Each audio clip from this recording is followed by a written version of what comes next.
meeting for May 19th has begun. Are we recording?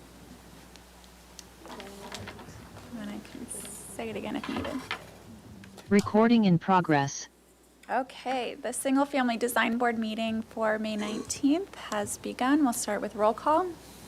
Thank you, Chair Lewis. I will begin with Chair Lewis. Yes. Board Member Graffiti, Yes. Board Member Mosley, Yes. and Board Member Richards. Yes. We have quorum. Thank you. Okay, next is public comment. This is general public comment for any item not on our agenda. Thank you, Chair Lewis. At this time, I do not have any speaker slips for general public comment, though if anyone in the room would like to speak under general, they can fill one out at this time on the far wall. And I'm not seeing any movement. We don't have any participants online, and we did not receive any written correspondence, so I will give it back to you. Okay, next is approval of the minutes from the full board meeting on May 5th.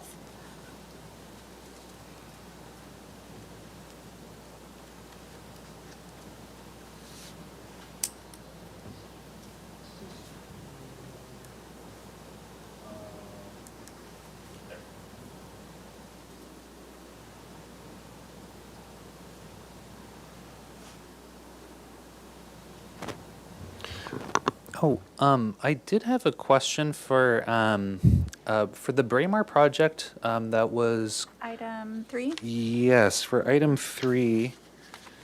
Hold on, let me scroll down to it. I did have a specific question on that one. For individual comments? See, yeah. So it was with the condition.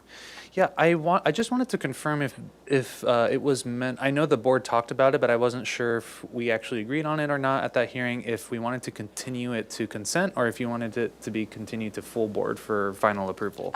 Full board. Okay, great. All right, we'll clarify that then in the minutes for the motion. Thank you. Works. Okay, did anyone have any comments on the minutes? Okay, I move to approve the minutes from the full board meeting on May 5th. I'll second. Okay, I will begin with Board Member Mosley, Yes. Board Member Richards, Yes. Board Member Graffiti, Yes. and Chair Lewis. Yes. Motion passes. Thank you. Okay, next is approval of the minutes from the consent meeting on April 28th and May 5th.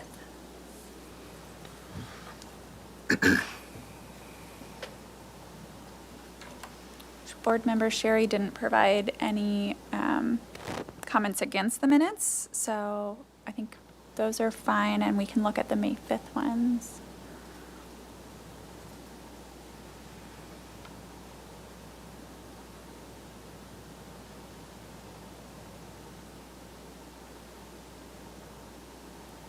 I think that's me.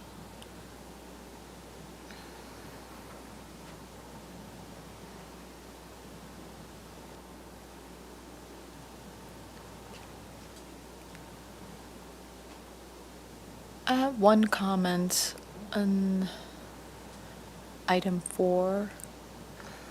At the end of the sentence, can we just say, instead of the proposed project and request their input and support, request their support? Just remove the input. That's okay. Yes, that's it. Move to approve the consent meetings from April 28th and May 5th with the modifications to May 5th. All second. Thank you. I'll begin with Board Member Mosley, Yes. Board Member Richards, Yes. Board Member Graffiti, Yes. and Chair Lewis. Yes. Motion passes. Thank you. Okay, next is ratification of action taken on the consent calendar for May 12th and May 19th.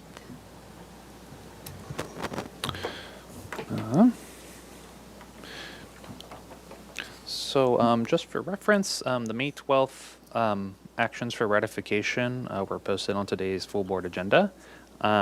Just for sake of keeping track of things, that was 2200 Carlton Way, 3215 Campanile Drive, 211 Vista Del Mar Drive, and 1260 Mountain View Road for May 12th. For May 19th, the following actions took place. For 2641 San Marcan Drive, it was granted project design approval and final approval as submitted. And item 2, 3012 Lomita Road, was postponed 2 weeks at the applicant's request. So no formal action was taken. And that is all for the ratification. Okay. Next, we have announcements and future agenda items, appeals. Oh, Sorry, yeah, I but did yeah. make a motion. Thank Yeah, you. Thanks. I move to ratify the actions taken on the consent calendar for May 12th and May 19th. I'll second that. Thank you. I'll begin with Board Member Mosley. Yes. Board Member Richards. Yes. Board Member Graffiti. Yes. Chair Lewis. Yes. Motion passes. Thank you. Okay, thanks. Now we're on to announcements. Anything from staff? Yes, so appointments for this board will be made on June 10th. It was supposed to be made tomorrow, but it was postponed because some of the council members are going to be absent. And we did have 3 applications. 2 of them were incumbents. I believe it was Board Member Graffiti and Vice Chair Sherry. So we'll wait to hear back. I don't expect anything, so should be fine. And we did have a third applicant, but they never attended any of the hearings. And I think they were with a local architectural firm. I don't quite remember the name of it off the top of my head here, but With Shahab, yeah? yes, it was. Yeah, that's correct. Oh, Yeah. got it. Okay. Yeah. Okay. So we never heard back. But yeah, that's it Okay. for announcements. Great. We will move to our first agenda item. This is a new item here for concept review, 726 Surfview Drive. The 15,567 square foot lot is developed with a 1,412 square foot residence and a 424 square foot garage. The project consists of the demolition of the existing garage and the construction of a 650 square foot garage with a 150 square foot storage area and a 749 square foot ADU above the garage. The ADU is under purview of the board because it's located in the front yard. The 1,986 square foot residence and ADU will be 46% of the required Florida lot area ratio. 2 zoning modifications are requested to encroach into both front yards on Island View Drive and Surfview Drive. No final appealable decision. Today, the staff hearing officer request comments for aesthetic supportability for both setback modifications. Any staff comments? No staff comments. Okay, welcome. You will have 15 minutes to present. If you can make sure your microphones are on and both state your names for the record. Michael Stroh with DMHA Architects. Marco Alejandro Cervantes with DMHA Architects.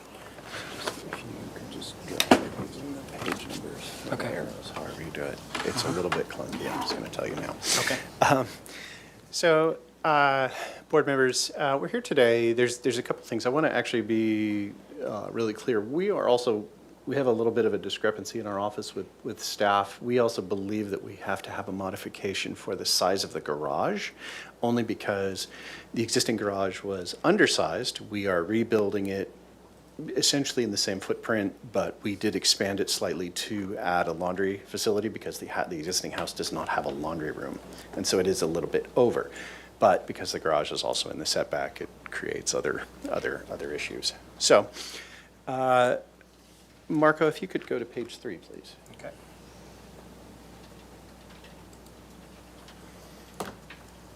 So the existing residence is a simple ranch structure, 1960s, simple plaster box. The only sort of architectural articulation it really has is kind of a really strange kind of vaulted rake shape to it. It's just a little bit unusual, but aside from that, it's a pretty basic residence, and it's around 1,450 square feet or so. And so the owner approached us and said, well, I have an existing garage here, and we'd like to build an ADU, and where can we do that? And because of open yard and because of the setbacks and because of a number of things, there wasn't a lot of good spaces. And so what we decided was, well, we have an existing garage, we could build it over the garage. And so, Marco, if you could go to sheet 6, please. Just keep going. Where is it? There we go. So the existing garage, actually, you can see, Marco, if you can zoom in on the garage area. Oh, yeah, you can't use the scroll wheel. You have to. Okay. Sorry. Yeah, if you exit out, it's a touch screen, if that's helpful. Oh, yeah. Oh, well, that'll work too. So we're at 6. 6, please. Salut. Ah, perfect. Okay. So you can see where the existing garage exists. This lot has a double front yard setback. And so when the existing garage was built, it was built as a detached structure to the house. And it was built within what is now the secondary front yard setback for the project, or for the property, sorry. Our intention is to essentially rebuild the garage in the exact same place. We are not changing the overall sort of footprint of the structure. We're actually utilizing the existing corner of the garage, and then we're going to build it up against the house. So if you could go to the next sheet.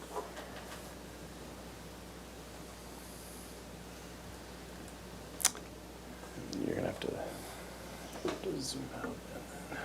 Okay. Yeah, there we go.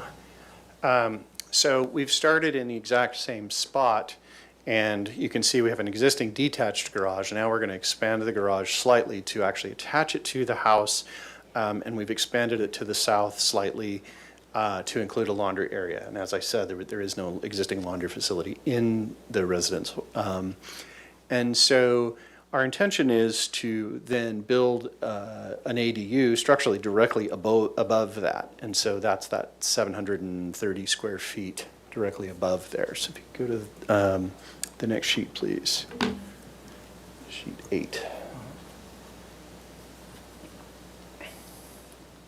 So our lower floor plan on the right, what it has is it has the garage, and then it has a covered patio where we have a deck above, we have a portion of the ADU above, and none of that is in the primary front yard setback, but we do have a small projection of the stair coming down from the upper ADU into that primary front yard setback, as well as there's an entry deck as you come up the stairs that does actually also project, and it is within, that one is within the 3 feet projection allowance, but because it is the primary, that's part of the reason that we are here.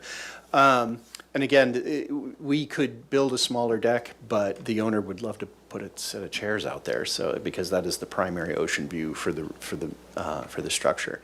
The ADU itself is simple. It's 2 bedrooms and a living space and a kitchen, and also has a laundry facility and a single bath. It occupies the space directly above the garage, so structurally it's very simple. But it is in the secondary front yard setback, as was and is the garage. Can you go to sheet 11, please? And so aesthetically, what we've done is we've attempted to match the detailing of the existing residence. Again, simple, clean, stucco, wood windows and doors, and then just a clean roof line that has the same overhangs as the house, and then just has that kind of fun little prow at the rake. And then we just do some little Juliets over the garage entry at the street, and then a small little set of stairs, wood stairs that comes down, just sort of tying everything in. The primary entry to the house is actually around the corner, so it actually fronts, not Surfview, but the other one, what's the other road called? Around the corner. Yeah. Island View, sorry. And so, and you just walk from the driveway on a pathway around, and that's how it's always been done. And so, and then if you could go to page 18, please, the last page. So if you could zoom out just a little bit. So you can see sort of before and after here, just the existing garage, and all we're basically doing is just bringing that up. The stair does project into the primary front yard setback, but it is screened. There is hedging and trees along Island View there. The stair, while it does project into that primary front yard setback a little bit, it isn't covered. It isn't massive. It doesn't really add to the mass of the structure at all. And we believe that we have created something that is consistent with the existing residents and consistent with the neighborhood for compatibility. And with that, and again, we are asking for, there are 2 setback mods that we are asking for, and then the question as to whether or not the garage is oversized. And with that, I yield back to the board. All right, you've got 7.5 minutes left if you'd like them later. We will move to public comment. Thank you, Chair Lewis. At this time, I do not have any speaker slips for this item. We do not have any participants online, although I will acknowledge that we received written correspondence from Greg Hamilton and give it back to you. Okay, we will start with questions from the board. Does anyone want to start us? I just had one question. Can you cover what's the height to the top of the ridge on the second story? It's 25 feet. 25, okay.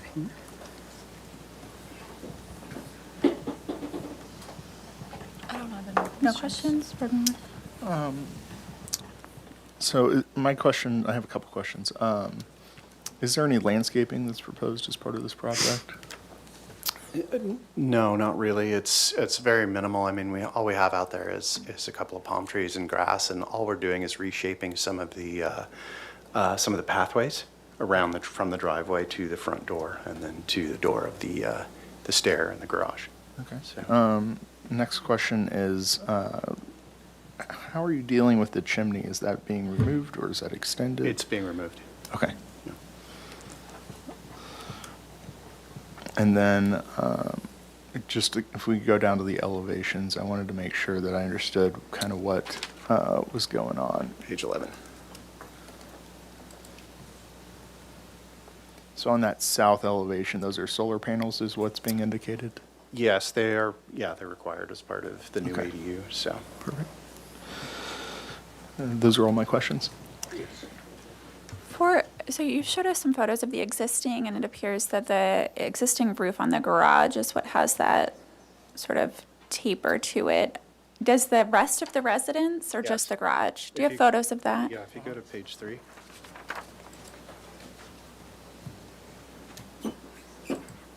So let's see here. It's hard to see. On the bottom right-hand photo, it's cut off on the one above that, but on the bottom right-hand photo, you can actually see it kind of opposite the garage. If you could zoom in here. Oh, no, we go on the wrong sheet. And the intent is to match that same gable, or are you exaggerating it a little bit more? No, we're matching it. Okay. Yeah, Okay. based on the archives that we received. Ah, there you go. Okay. So, You can see it there. and it's only the long ridge of the house. The house are very linear, and then it has it has 2 additional gables that are sort of normal, if you will.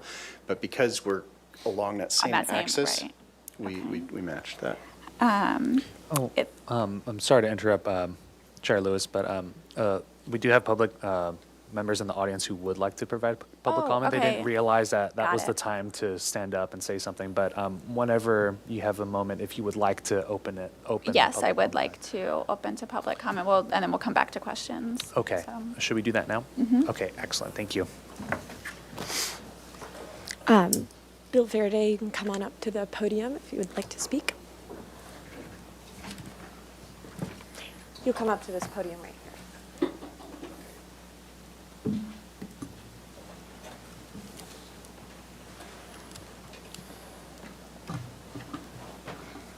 Hello, I'm Bill and Anna Vera. We're neighbors at 723 Surfview across the street.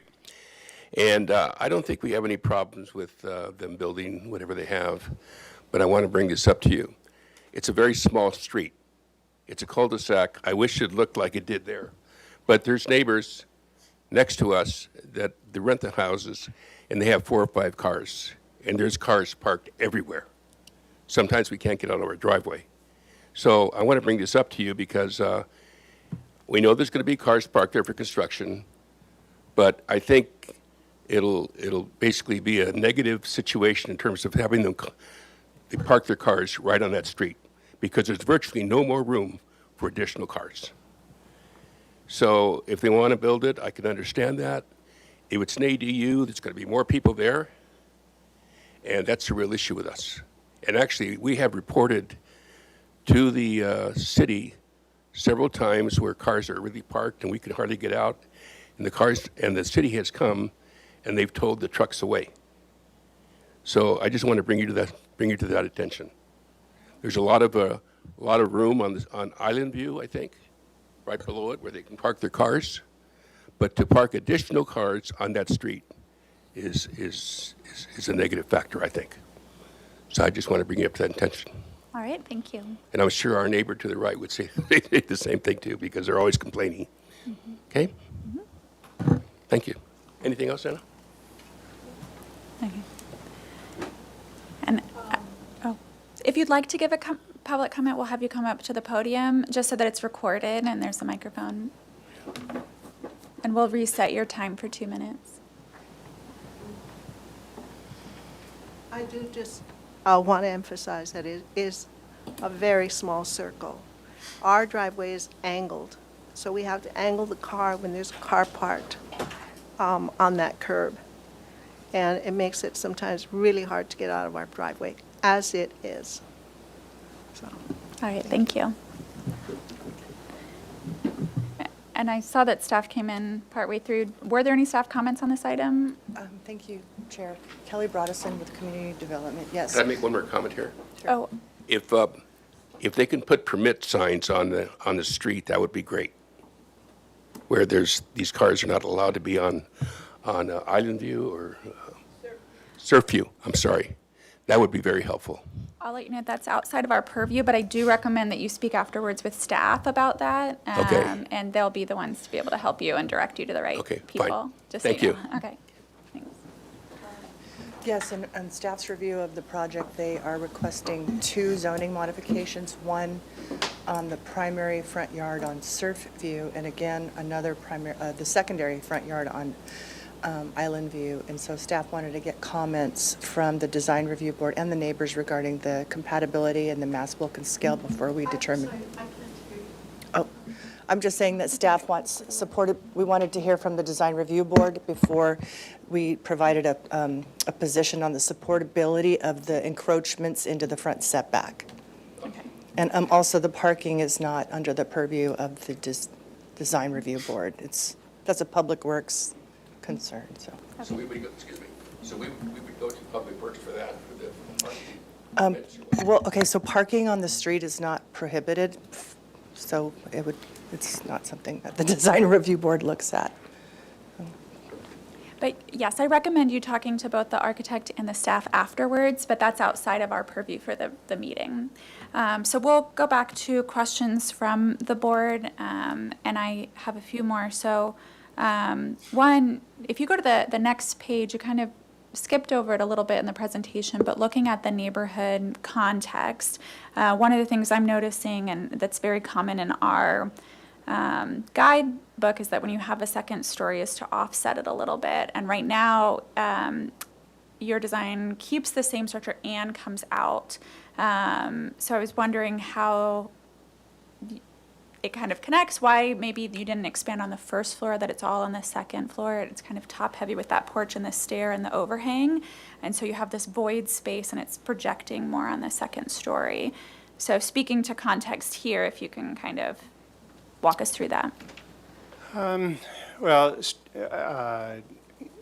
two things. One is they're not moving out of their house, so they have no interest in taking up trying to go above their existing residence. It would be very, very disruptive to do that.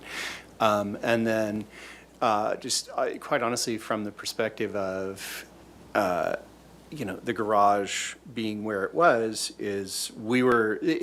we've had a lot of back and forth with planning about whether or not this was a regular ADU or a special ADU or things like that. And originally we had intended, we were just building directly above the garage, the existing garage, and therefore it was exempt and so on and so forth. And so we, basically it was kind of a matter of, we were building to, what was required or what was wanted in terms of program for the ADU, but we were leaving the garage as is because it was already projecting into that front yard setback. We weren't we weren't shifting it or doing anything like that, because again, as soon as you do that, now you're in the other setback. So we chose to maintain the same spot.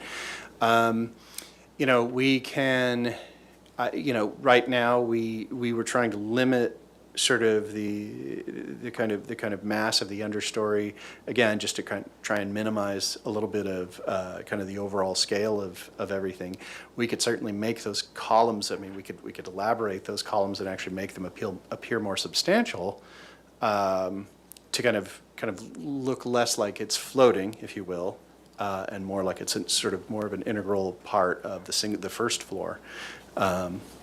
We'd be more than amenable to do that.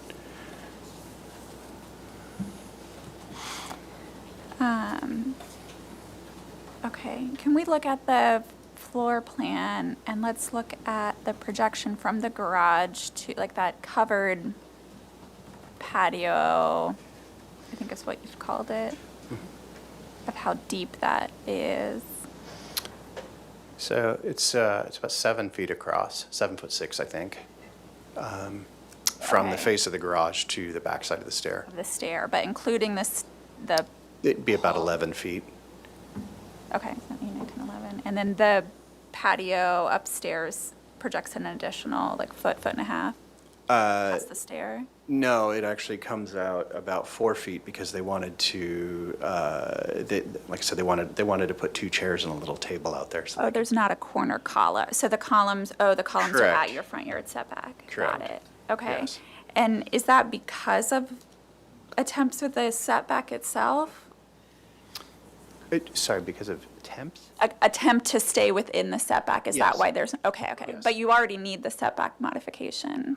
Well, we disagreed because we actually reference it here, that there are projections allowed into the setback. Okay. The problem is that, again, planning disagreed and said, well, it's a deck, therefore it's, even though it doesn't have a column, in the setback, it's a projection. So knowing that you'd need it, would you still want it floating over or supported, design-wise? Cantilevers never bother me as an architect. No, I think it's appropriate, but, I mean, we could easily move the column out to the corner. I don't have an issue with that. Okay. So, But total projection then from the edge of the balcony to the face of the garage is what now? total projection of the upper balcony to the face of the garage? Let's see, it would be 7'6", and Oh, we're then, looking this area here. I can do the math here, it would be about 14 feet, Okay. so. So if the whole ADU were fully supported below it, they'd be extending the garage 14 feet, hypothetically. If this were a full 2-story structure. Yes. Okay. Yes. Okay. So. Okay, any other questions from the board? Okay, we'll start with comments. Board Member Graffiti, do you want to start us? Sure. So I think there's a lot of good elements of this project. I don't have issues with the encroachment from the stair and the patio at all. I think just given the modest size and the placement of it, and just the general site constraints, I think that's fine. I think the one thing I'd like the applicants to take a look at is just, as we were talking, the second story bulk. I think because the ridge height's 25 feet and it's not just one gable facing the street, it's that entire ridge line. I think that might aggravate the bulkiness of it, and then coming all the way over to sit on top of the garage on the left side. There is vegetation there that I think can break that up a little bit, but that's one element I would study, just if we can bring in the second story a little bit on the left. And then, like I said, on the right side, I think that I don't have any issues with that. Okay, Board Member Mosley. Can we go to the elevation sheet, please?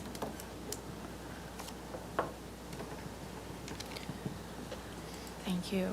I also don't have any issue of the mods that the applicants are requesting regarding the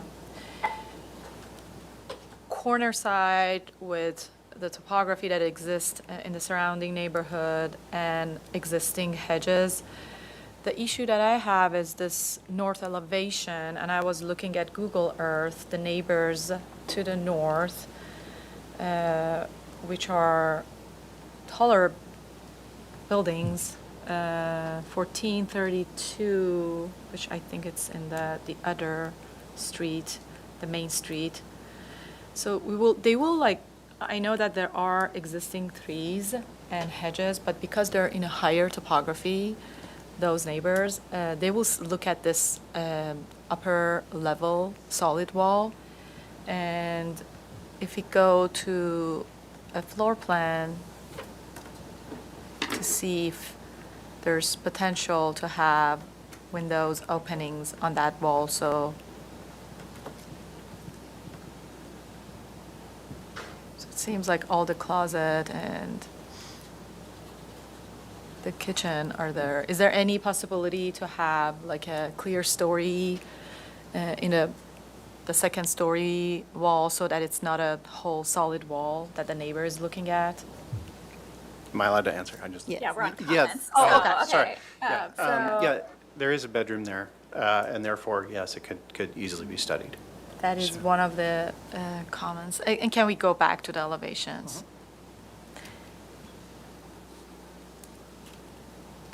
And again, on that north elevation, I understand that you're keeping the style of the roof, but because it's going up to the second story, it's making it the bulk and scale of the project because of the specific roof design. It's making it larger. And I think if there are penetrations on that wall, there are openings, it's not an issue. It will feel like it's always been there, but because it's a whole solid wall, it feels like it's like an addition that it's just like, and you added the roof. So that's the only comment on the elevation that I have. And if we can go back to the site plan.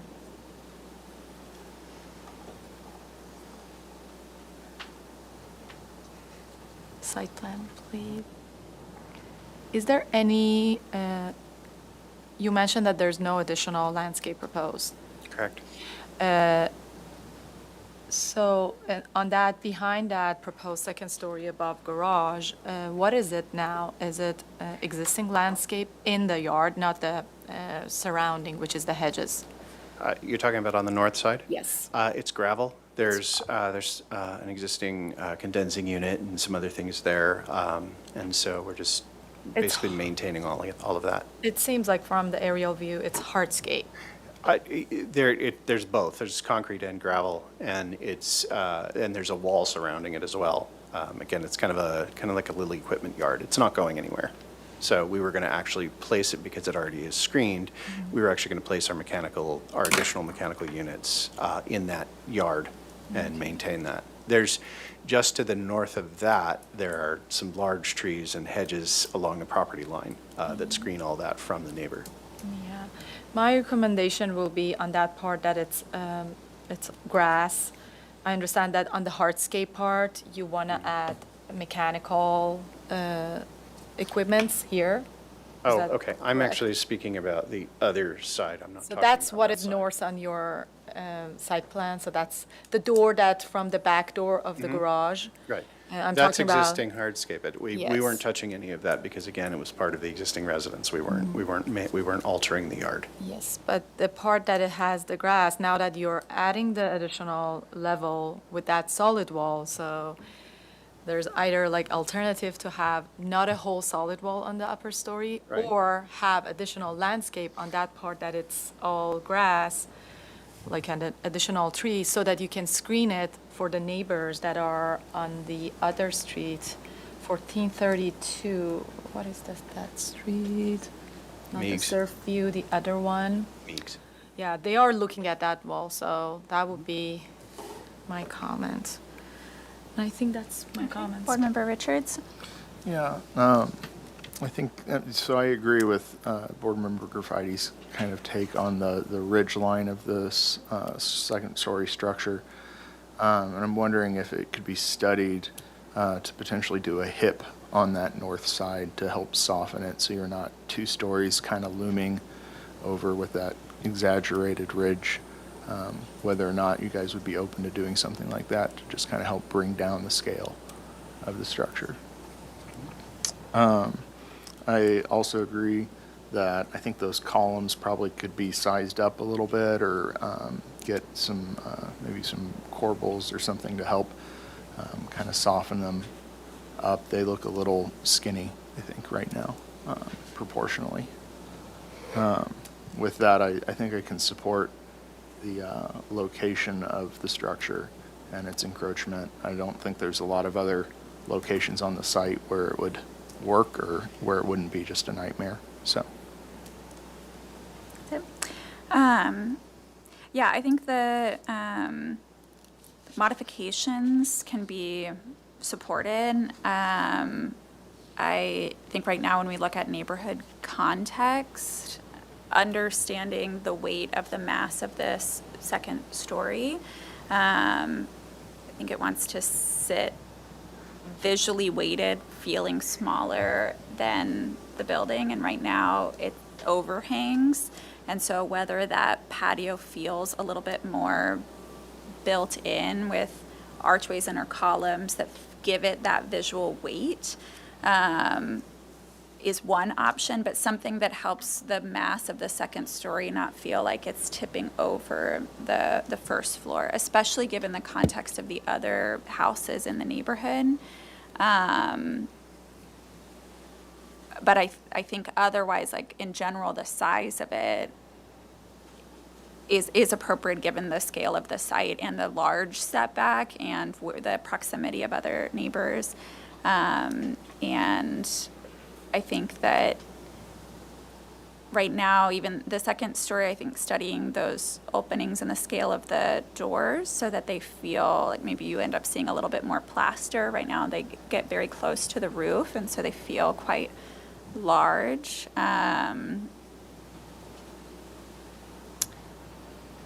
We did have a public comment about the view, and I just, for the record, want to state that the views are not in our purview. Privacy is in our purview. Private views are not. Correct, thank you, Public thank you. views. Yeah, public views are part of the purview, but not private. And so I do recommend talking with the neighbors, and same with the construction and scheduling of parking and things like that. That's not in our purview, but we do recommend that the applicant talk with the neighbors. I think one thing that will be helpful for us to see is the elevation of the south elevation that shows the full house. Right now, it's hard to understand in context the scale of this to the entire residence. And I think and to see that it fits cohesively with the full design. And it might be worth studying the openings, the doors feel slightly off and things like that. I think the nod with the roof, I know why you did it. I also think you don't have to do that since there are other, it's already a mix on the residence. But I do think it's a valid suggestion of softening the overall height of it on the second story. So whether that's with the hip or not. Are there any other comments? Otherwise I can make a motion. Do you have a question? I do, actually. Can you guys weigh in, just because, again, we're still going round and round with planning about all the specifics of our incompleteness. Is there an issue with the board about the fact that our garage is slightly oversized? No, if anything, I think we'll make the comment that the first floor can get larger Okay.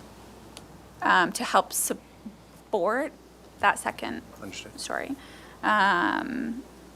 Yeah, I do think, though, that you may end up having to come back here with the design for the aesthetic feasibility, but we will still have the support in here.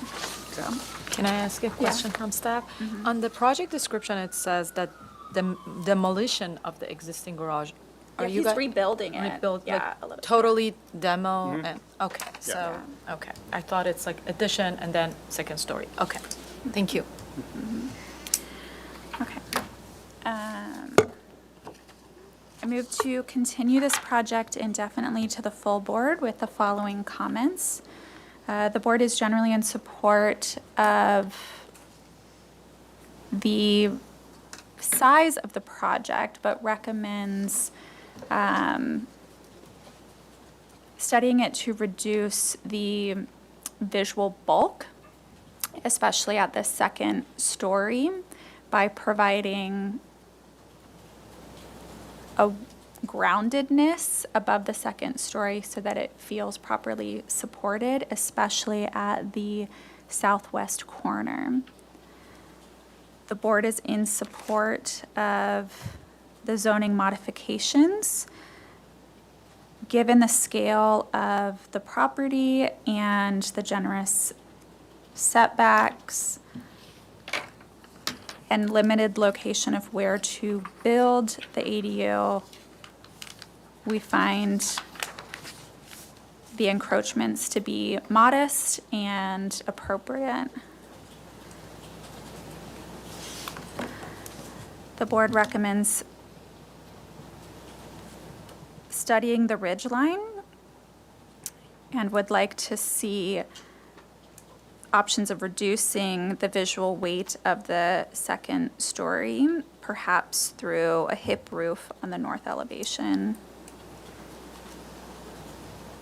The board recommends studying window openings, would like to see some sort of breakup of the solid walls at the east and north elevations for visual interest, especially from the views at the north.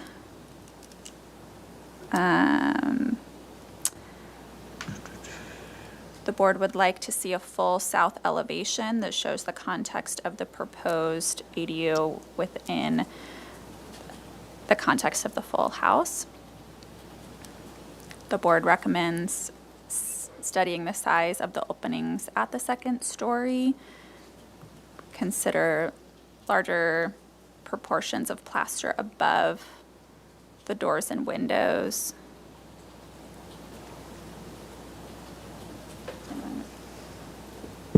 Yeah, I'll second that motion. Thank you, Chair Lewis. I'll begin with Board Member Mosley. Yes. Board Member Richards. Yes. Board Member Garfighty. Yes. And Chair Lewis. Yes. Motion passes. Thank you. Thank you very much. Chair Lewis, it's continued back to the staff, to the Single Family Design Board prior to staff hearing notes. Okay, thank you. Actually, clarification. So we got to come back here before we go to SHO? Okay, just make sure. Great, thanks. Okay, thank you. Okay, next we are going, our second item is a new item here for concept review, 3022 Paseo del Refugio. The 9,022 square foot lot is developed with a 2,090 square foot one-story residence with a 451 square foot attached garage and is located in the RS 7.5 residential zone. The proposed project consists of an 82 square foot addition on the first floor and a new 561 square foot second story. The proposed project will be 93% of the maximum FAR. A front setback modification is requested to allow the second story to encroach 12 inches into the front setback in line with the existing structure. No final appealable decision will take place at this hearing. The staff hearing officer requests comments for aesthetic supportability for the front setback modification. Any staff comments for this item? Chair Lewis, Kelly Broderson with Community Development. Yes, as you stated, the project is the applicant is requesting to encroach into the front setback with a second story addition, and staff would like comments from the Design Review Board regarding the size and compatibility and bulk of the project in regards to the surrounding neighborhood. All right, thank you. With that, you'll have 15 minutes to present. I see your microphone's already on. If you can state your name for the record. Good afternoon. My name's Joe Androlitis with Androlitis Mixon Architects. I have Chris Thrash, the homeowner, here with us today as well. So this is a corner lot on the corner of Paseo del Refugio and Alomar, a block away from my own house. They came to us wanting to do a primary bedroom suite on the second floor. They have a growing family and need the extra room. This is some context of the existing neighborhood. This is the front door of the house. This is the garage wing towards the east. This is the corner of the house with you'll see the big hedge wrapping the corner on the corner of Alomar and Paseo del Refugio. This is the single-story house to the east. This is a single-story house across the street. This is one further down. This is the driveway of the neighbor to the east. This is the backyard where their open space is, and I'll be commenting on that as part of our design process. Another angle of the backyard area with some trees on the north side. This is another look at the corner with the hedge. This is directly across the street. This is across the street on Alomar to the west. This is another house to the west on Alomar. This is another house across the street further to the east. And this is the house across the street at the corner, which has another large hedge. And then this last photo is kind of looking towards the west at the south elevation. You see the garage and one gable end, and then there's another one at the entrance that you saw right here. So that's the other gable.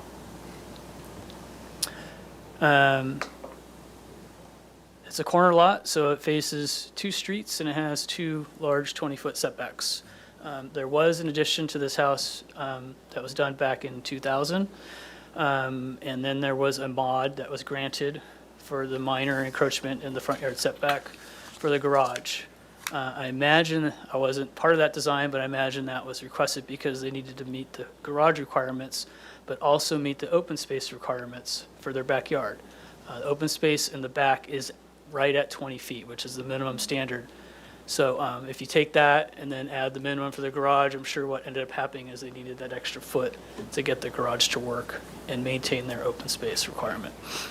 When we were looking at adding areas to add on to for the second floor, there's no more area on the first floor to add on to, so adding on the first floor wasn't an option.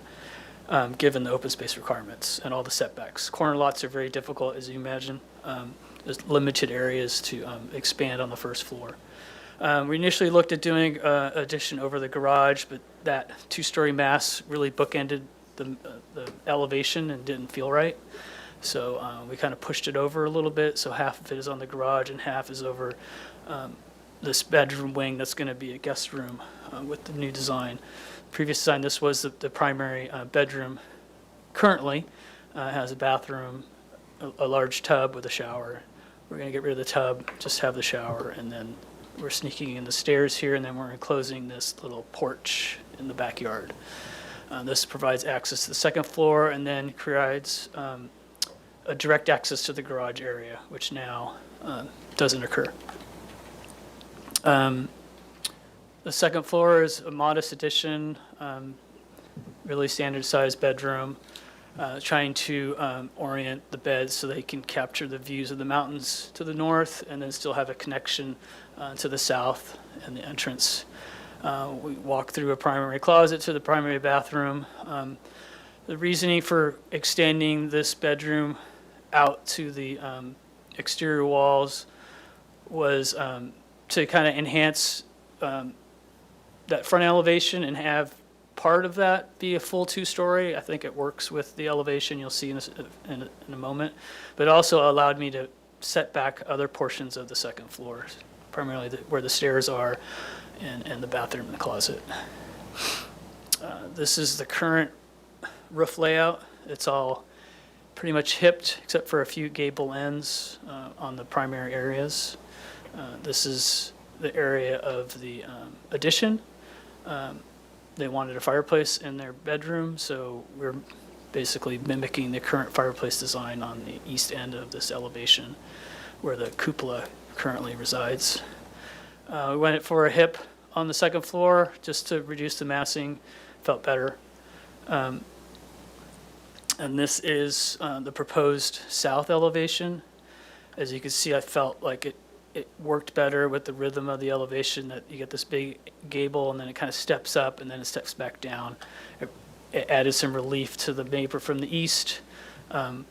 There's already relief to the north, and then there's that minor 1 foot setback to the south. So I thought that was a good compromise.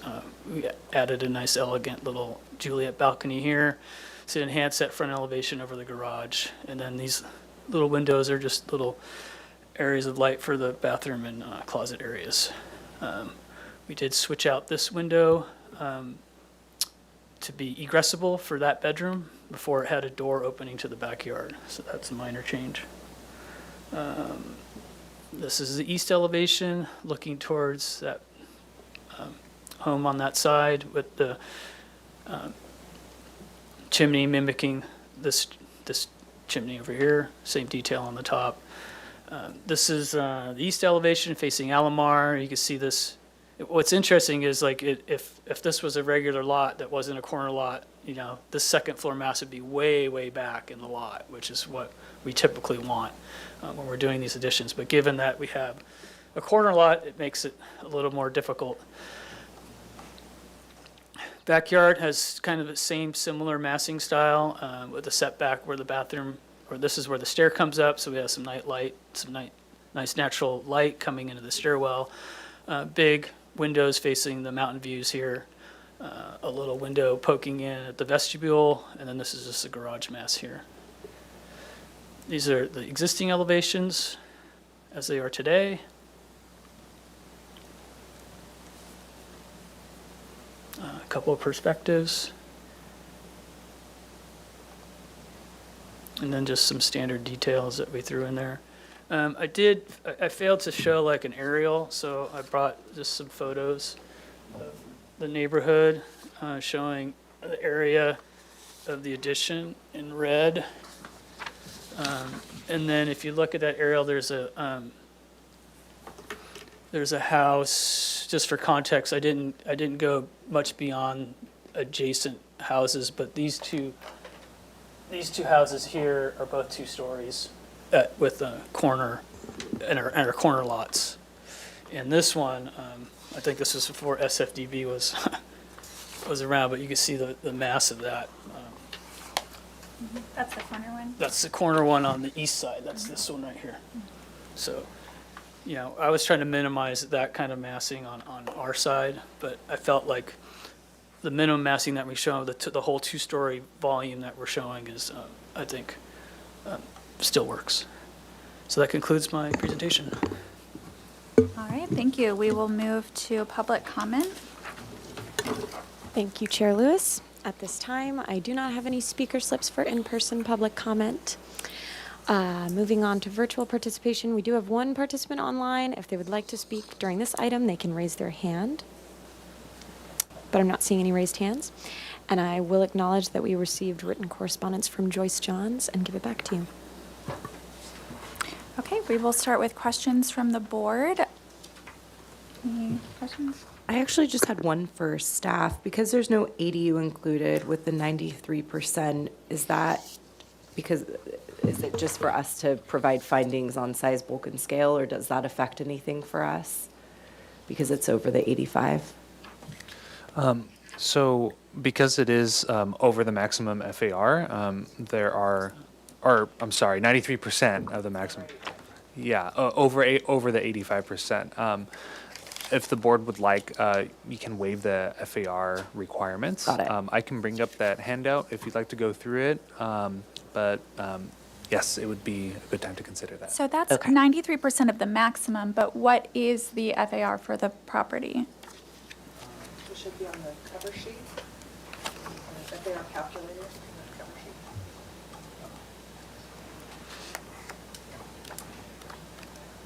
Yeah. So in the yellow, it shows. Oh, so, okay.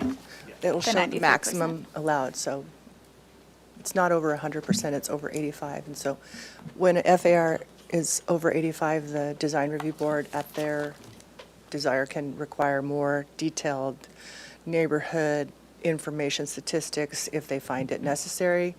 Or you can waive those types of tedious, for lack of a better. Okay.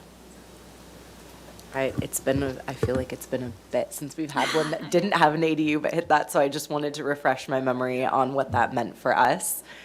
I don't think I have any further questions for the project. I think I reviewed height, 23 feet, 4 inches. That's correct at the very top. Okay, great. Thanks. And the 1 foot setback I see on your site plan is just for the portion at the garage, at the second story there. Correct. But not the full area. Okay. Any other questions? I have just one question. If you go back, please, to the elevations.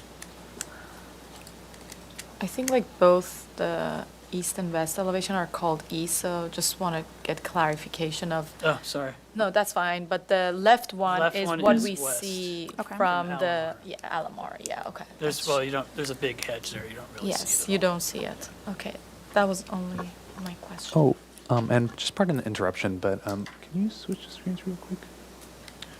Just for everybody's refresher, so that this is the handout for floor area ratio, and so when it's over 85% maximum FAR, submit the following information unless it is formally waived prior to project design approval. So street silhouette elevation, panoramic photo simulation, story poles, and then the 20 closest home survey. So those are the items that you can choose to waive. Can I speak to that? That's fine. I mean, I don't think that we're gonna, so I think you're fine. Yeah, just for sake of time, I just don't. We'll start with comments. Oh, you have a question? Okay, yeah. Could you kind of walk me through the head heights and how they jump around on that southeast, or south and east and north elevations at the master, from the balcony to that small window? basically, And I mean, the plate heights? the head heights for the Oh, the head doors, because heights. I see it jumping up and down as it kind of wraps that room. Yeah, well, I have a higher plate there. So I was playing with a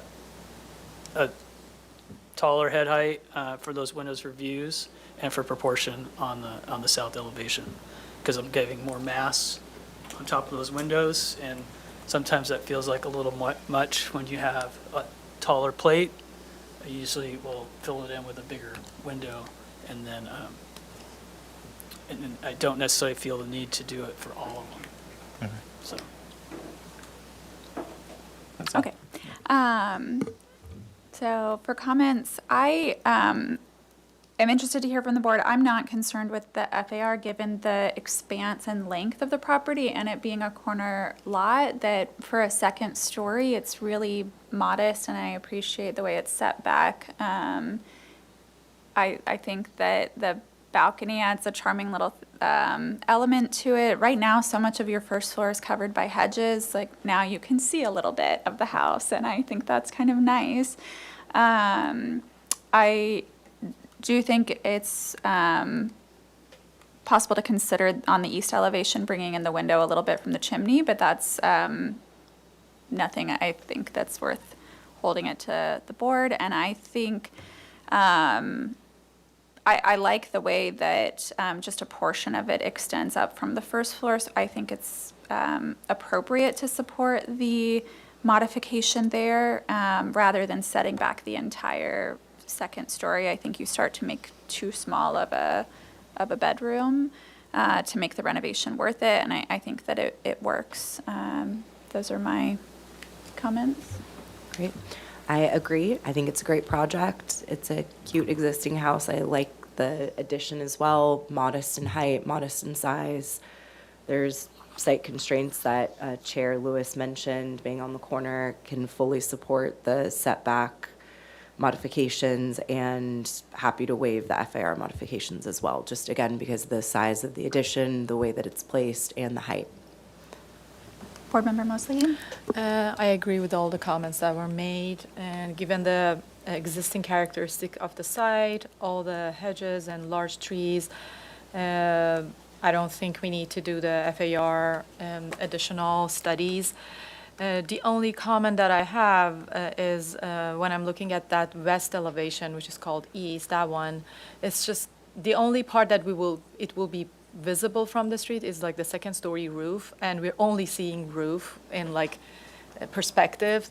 So if there's an additional study that can be done, if it's a skylight or one of the roofs is hip-proof from the other side, we see more plaster. So I think the only thing we're seeing from that street is roof. So that might be just a study that applicant can do. And all the other thing, I think it's a really charming project, and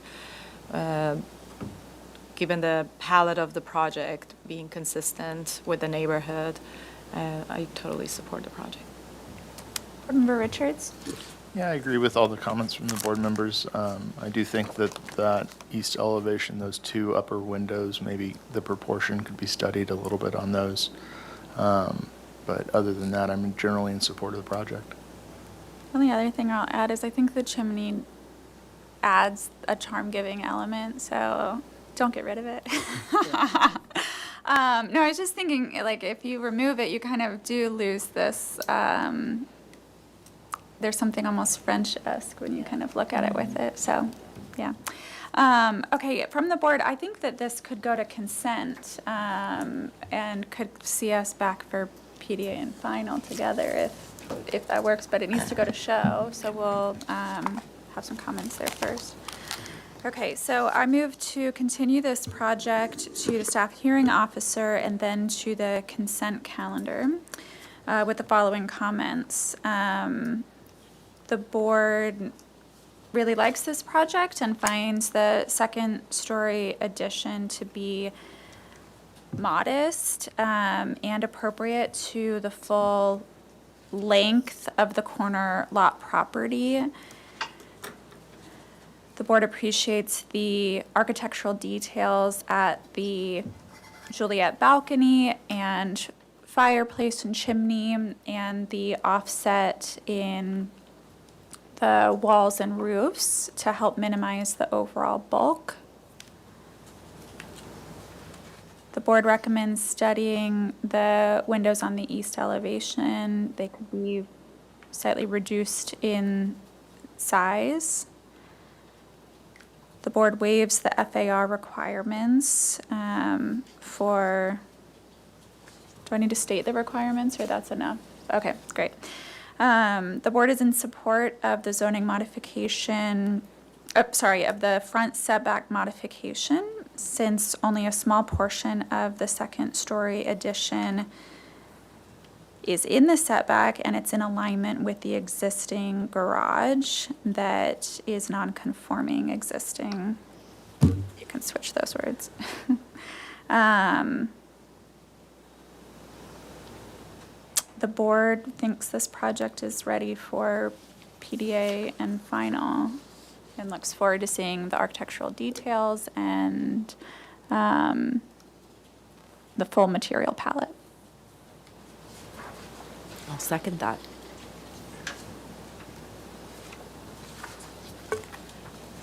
Thank you, Chair Lewis. I'll begin with Board Member Mosley. Yes. Board Member Richards. Yes. Board Member Graffiti. Yes. Chair Lewis. Yes. Motion passes. Thank you. All right, thank you.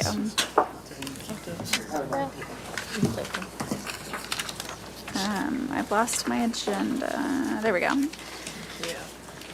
Okay, our next item is scheduled for 4:30, so we will take a short 10-minute recess and begin at 4:15.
back. Okay, our third item is a new item here for concept review.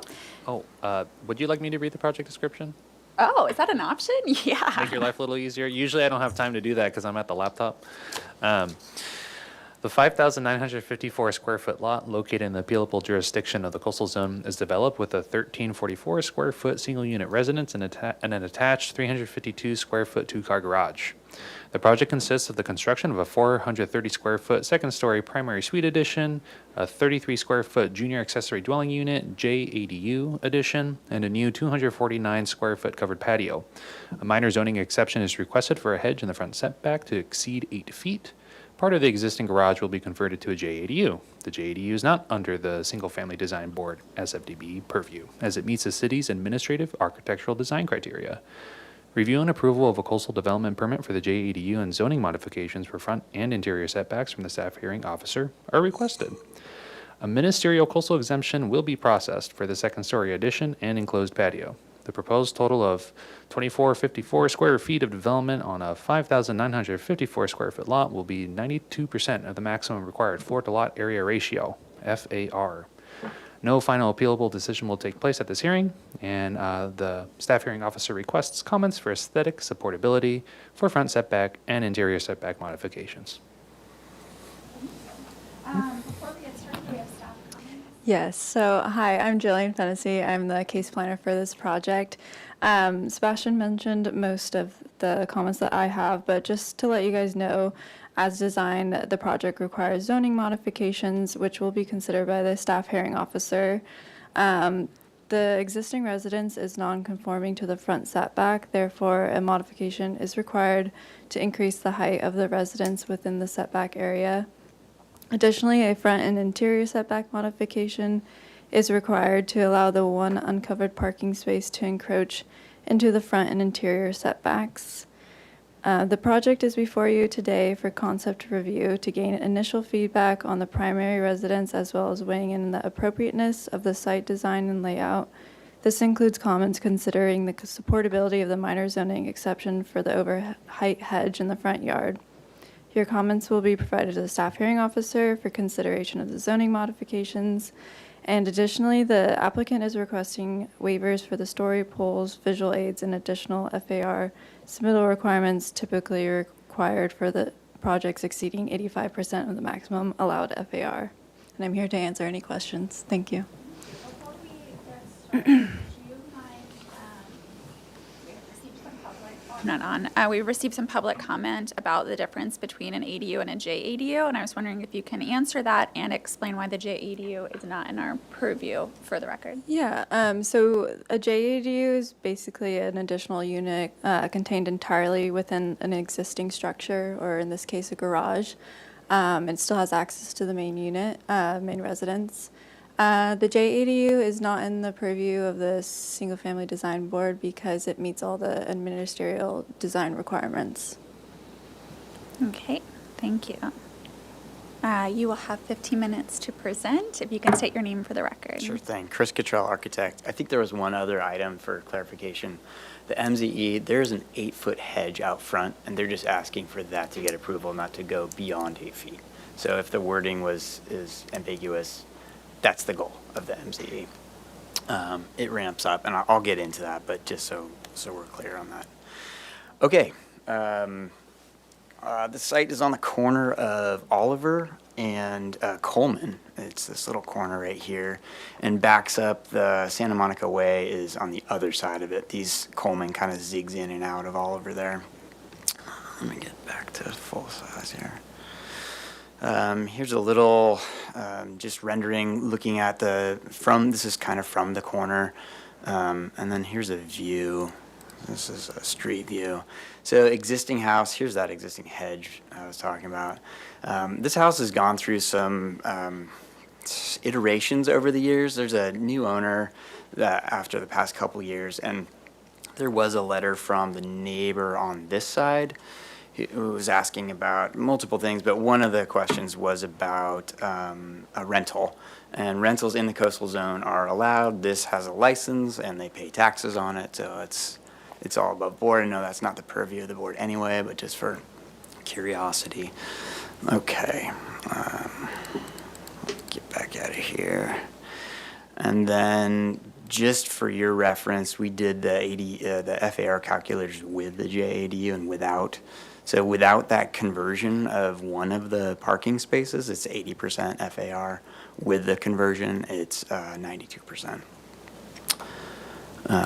Okay. And then to give you some more photo context, this is looking at the two-car garage that's there now. We're basically going to keep this bay, although I'm going to push it a couple feet farther into the site so I can get that parking space to fit. So one of the modifications we're asking for is to fit another parking space right here. But since we're converting part of that garage to parking space, that needs a modification. So I'm not asking, and I'll show you in plan, I'm not asking for it out here. It's actually, the modification is up here. All right, here's some more views of that hedge right there. Front door, kind of around the house to give you an idea. This is backyard. So our project is sort of focusing on this area. There was a carport years back that was infilled into a garage.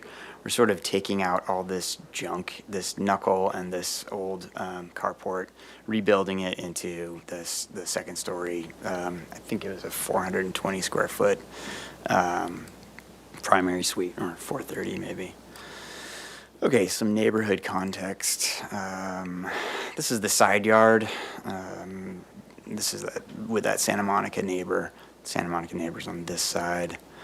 Here's some shots of second-story houses in the neighborhood. I counted up within a 6-house radius. There are 5 two-story houses, so it's not, out of character. This is right across the street on Coleman, 2-story house right there. And to give you a view, here is our house from the corner, from street level. This is me standing out there. And you can see there's the real clean hedge, and then they've planted another hedge that's hopefully going to be as thick as this one. Coleman climbs up, so Coleman's actually a little higher than their yard there. So the hedge gives them some privacy from the sidewalk right there. Okay, and then survey, just to get you oriented. So originally, this was the garage, this was a carport, then this was converted to housing, this was converted into a garage. So what we're proposing is removing some of the parking in the front. It has a really big curb cut. So here's the existing curb cut. We're going to shrink it down to just a 1-car curb cut. And then we'd plant that planting strip to match. Transportation did note there are some pretty large agaves in there right now that I think exceed their 18-inch height. So we have a note that says it's got to be a little bit shorter than that. And then I just highlighted in yellow. So this little hatch right here, this with the keynote 16, that's what we're asking for that modification. So that is existing garage right now. We're converting that to parking so I can fit a true parking space there. This pink is the other modification, and what that is the front of the house, as you saw in that first photo, kind of falls away with those new additions.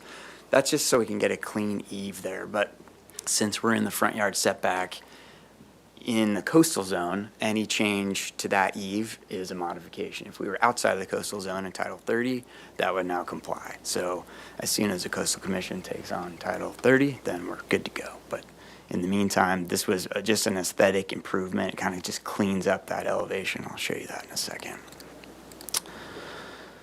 Here's our demo plan. So we're basically keeping the north half of the house and then rebuilding that garage.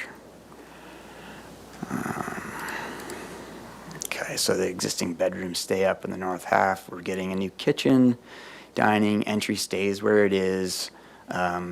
Great room, connects to the backyard. There's a covered patio in the backyard, so it's a nice big open space compared to the real tight chunked space that they have right now. Stair up to the primary suite, and then this is the green area is the JADU, and it's a small little JADU. It's basically a bedroom with a kitchenette. Overflow guests is really what it is. And then here's that uncovered parking space. So again, hatch there, that's that conversion of garage to parking space. I think it's a little early to look at electrical plans. Let's see. Okay, some elevations. This is the rear of the house, so here's that outdoor covered space. This is the stairwell, and then this is the primary bedroom upstairs. This is the JADU right there. And you can see the existing one, this ridge line just kind of falls off into nothing. Okay, this is from the north elevation, so you're seeing the second story addition way beyond this. This is the elevation you would see. And no changes on that side except the windows. And then here's the street view. So there's that single car garage. There's that eave that we cleaned up. Gable there. This is the sort of west window from the primary suite. And then let's see, the south elevation. Here's the second story addition, primary suite, no outdoor patio. I think we are missing a window, existing window here. And then we've got a door out of the garage, and then this is a window into the JADU. I think that kind of rounds out. I'll just hang on for questions. Okay, we'll start with public comment. You have about 7 minutes if you want it later, by the way. Okay. Thank you, Chair Lewis. At this time, I do not have any speaker slips for in-person public comment, but if anyone in the audience would like to speak on this item, you can come on up to the podium here, and when you speak, just state your name and your address, and I'll have you fill out a speaker slip after. Thank you. My timing was good. My name is Kevin Connors, and I live at 231 Oliver Road, which is basically catty corner to this property across Oliver Road at the intersection.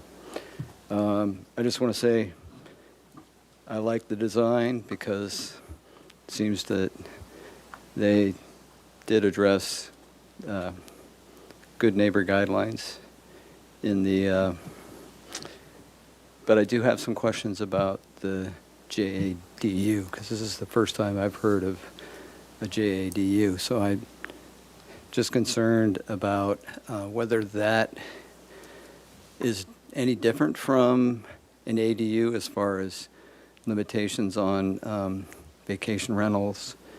And then my only other comment was I noticed there's only one garage space. When I did a addition on my house, it required two garage spaces. So it seems like you're adding a unit, but taking away a garage space there. Just wondering what the current guidelines are on parking, garage parking. And my wife submitted a letter about the project, so there's some additional information in there, but those are my comments.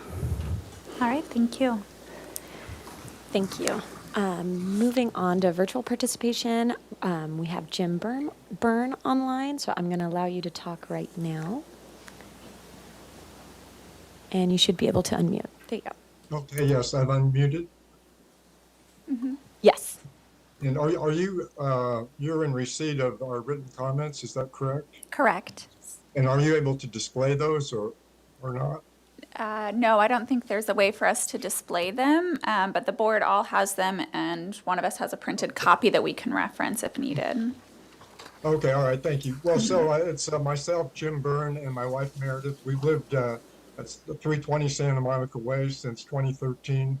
We're the property just to the south of there, 3 feet away from that the construction that will be happening.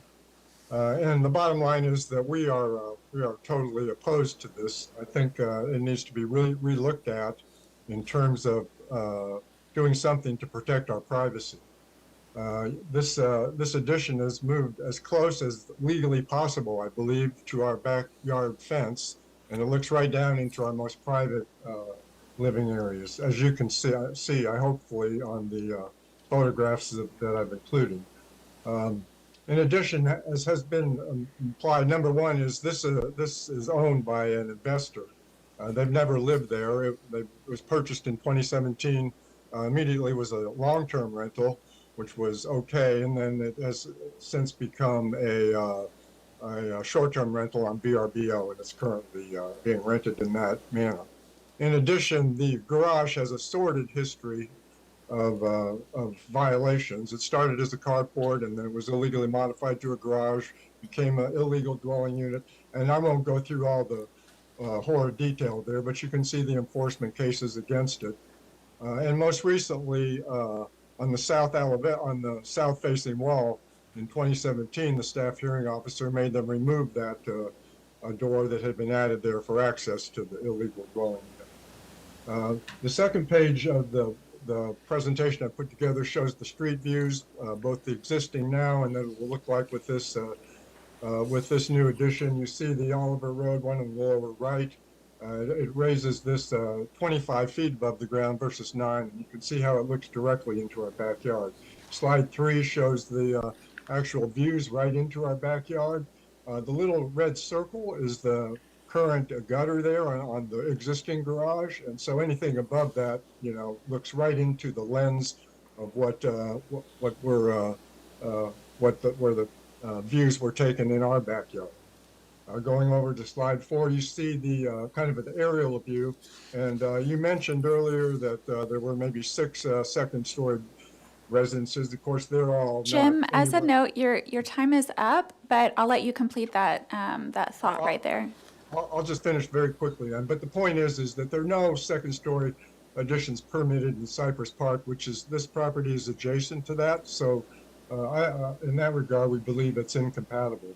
Slide 5 shows the kind of the history of what the staff hearing officer once found. But one thing I'd like to bring up is that that window that the architect said was next to the door that's being added there, that's in the garage right there, but I fully expect that garage will never see a car parked in it, and it'll be converted into that tiny junior accessory dwelling unit. And so I know my time's up, and I think the rest of what I put in there is obvious, but we'd appreciate any help the board could give us in protecting the privacy of our lot and requiring this developer to use those good neighbor guidelines. We've never even met the owner.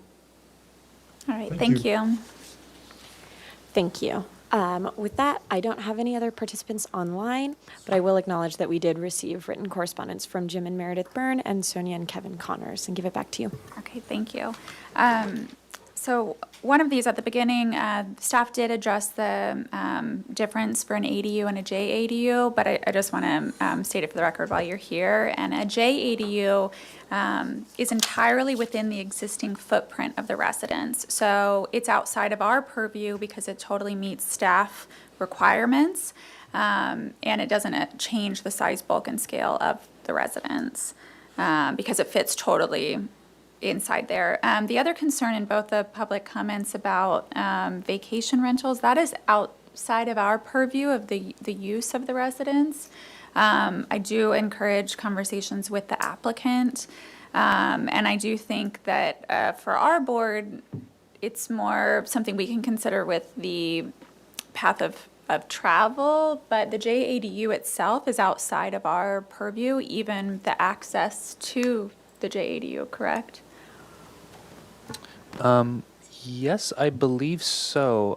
Though, I mean, you do have purview over the complete. Well, Overall. I'd probably let the case planner give some feedback there. Yeah, so vacation rentals, SDRs, they are under the city attorney's purview. So if there is someone wanting to make a report, they would do that through, I think, the city attorney's website on short-term rentals. And just as a note, the JADU comes with a covenant that the ADU cannot be rented for less than 31 days. That has been notified to the owner. So they would have to sign that covenant. And the owner, also because it's a JADU, the owner has to commit to residing within the residence. So either the JADU or the main residence. All right, thank you. In regards to parking, can staff address what requirements there are on the site. Yeah, so there is two, for this property, because it's in the coastal zone, two parking spaces are required even with the conversion of the ADU, or conversion into an ADU. With this project, they are proposing one uncovered space and one covered.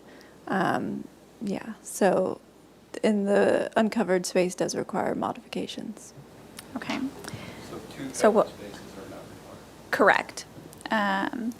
Okay, so we will move to questions from the board. Do you mind? I have another question for staff. Mhm. In terms of the setback, because it's a garage, but the ADU, I'm very confused about the 4-foot ADU setback, because what I'm seeing 4.5 feet from the property line is a garage, not an ADU. So I think I'm a little bit confused on that one. I can take it if you want. It's existing non-conforming, so if it's rebuilt in the same spot, you can stay with that existing non-conforming. Okay. I couldn't propose that as a new build. Okay. Helpful. Thank you. Okay. Do you want to start with other questions or? No? Okay. Okay. Board Member Richards, do you want to start on your end? Any questions? Sure. Those two windows that do face the neighbor on the second floor, was there a study on the height of those or how much window? Yeah, so they are in the primary bedroom on either side of the bed. They are 30 by 36. So they're starting up at like 42 inches. So I would imagine they want as much privacy as the neighbor wants in that room. It's not a deck. So the idea was to get the majority of the light from the east and west, but there are ocean views out there, and it'd be a bummer not to get some of those. Thank you. Yeah. I have questions for the staff first. One question is if the project have this JADU later, they can add an ADU because it's a JADU? I mean, this site has limitation constraints that there's no space in the land to add that, but just to clarify for the public.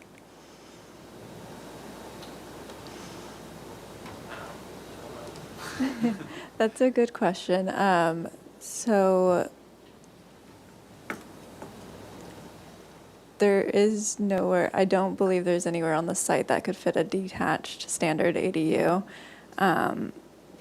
So I don't know if the applicant has anything to add to that. That's fair. So if they ever wanted to do an ADU, it would be adding on to the building itself, which would come to design review board.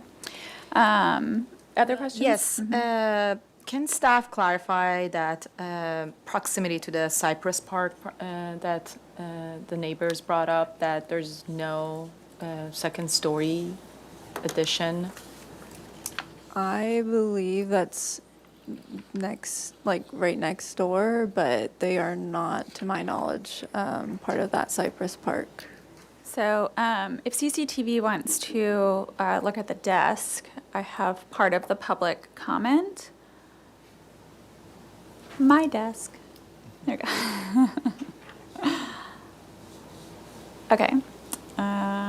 Here. So this is the applicant, and it appears the neighborhood zone starts behind it. So the adjacent neighborhood subdivision has where you cannot have a second story.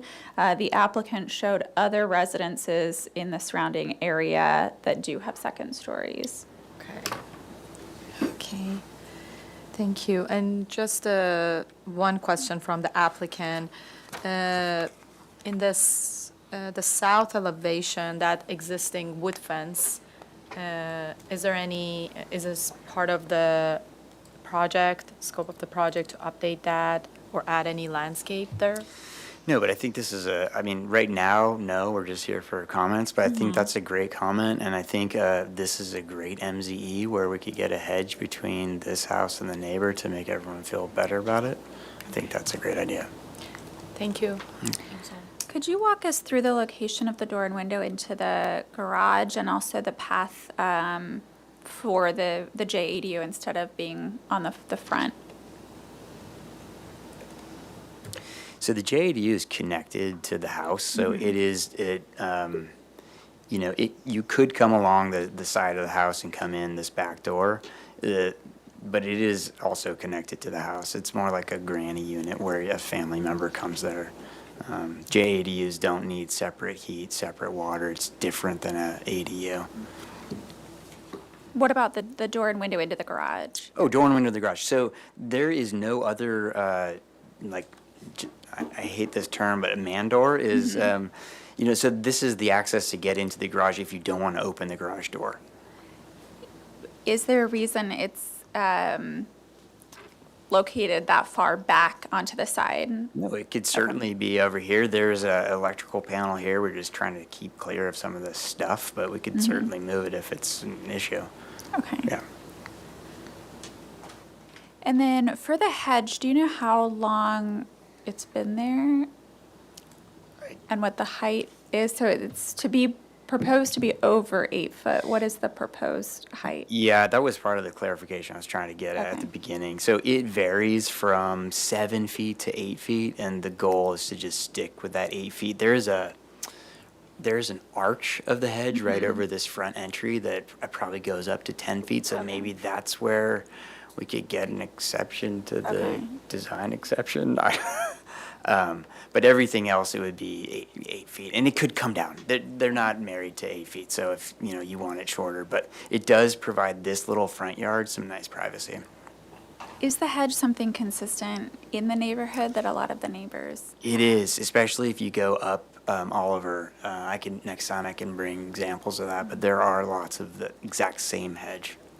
And then I know that you don't have a landscape plan yet, but what is conceptually planned for that area where you're removing parking or garage, or driveway? An extension of what they have, which is actually some pretty nice landscaping already. I believe Katie Klein did some of this stuff.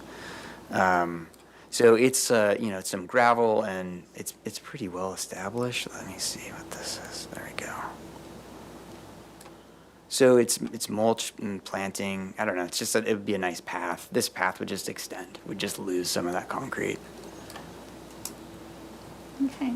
Any other questions? Yeah, just quickly, I noticed on different elevations, different heights. So the peak height of the second ridge, is that at 24 feet, 1.5?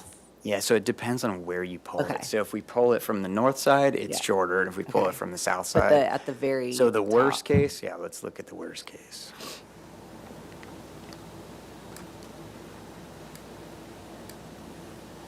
So 24.5 inch on the south elevation. That's our highest ridge, but this is sort of not realistic because this is pulling it from, this is this is on the far side of the property, and then this ridge is on the other side of the property. So it's not it'd be better if we actually pull it from right here. So 24, 1 and 1/2. This is Okay. adjacent grade to that ridge. That other one was from over here, Okay. if that makes sense. But below are 25 recommended and 30 required. Correct. feet. Yeah, okay. And going back, I know you just jumped through landscape photos. Can you show what is the yard behind the existing grown hedge? I think the one facing Oliver. Yeah. Yeah, so it's all these photos in Okay, here. this So it's path, This okay. gravel path, these plantings. Okay. It's all this stuff right here. Okay. Yeah. And I think that's it for me. Last question. It looks like there's an existing little gate next to the garage. Is that to be replaced or no little gate? I think that would be just pushed out so the dogs can stay in. That's really what it is. So that would get relocated. Are you talking about this gate? No, I'm, when you look at the garage, to the right of the garage. Here. Yes, there. Yes. Little tiny. Yes. Yeah, I think we'd keep a gate in there. Okay. Okay, any other questions? We'll move to comments with Board Member Richards. Sure, yeah, I think the proposed project has a lot of charm, and I like how the mass has been kind of broken up with it. So overall, yeah, in favor of the project. Okay. Board Member Moslehi? I agree. It's a charming project, and I think the only thing that it's a little bit bothering me, it's that curve of the hedge, which is too tall. And I think with the addition of the second story, without that, the house will be a little bit more charm to the neighborhood, and that's like just like a not natural landscape, that it's like just like a remaining of something. And I don't think and I don't have any issue with the parking encroachment. So I think I'm supportive of the mod requested for the parking, and also with the eave change. I think like even like setting back that eave, it's helping the mass go further from the street, so that helps the project. And I'm looking forward to see a color palette, landscape, and all of those items next time. Board Member Graffiti? Yeah, I think a lot of great elements of the project. I don't always love to see the second story element on the 6-foot marker from the property line, but I think because it's above an existing condition and pulled back and modest in size and modest in height, I'm in support of that. The one area that I think will be up for discussion, or the one area for me that I'm struggling with, is actually the hedge facing Oliver. I think on one hand, there is a lot of context for that in the neighborhood and on corner properties. Doesn't necessarily mean those were all permitted, and it is kind of counter for our guidelines.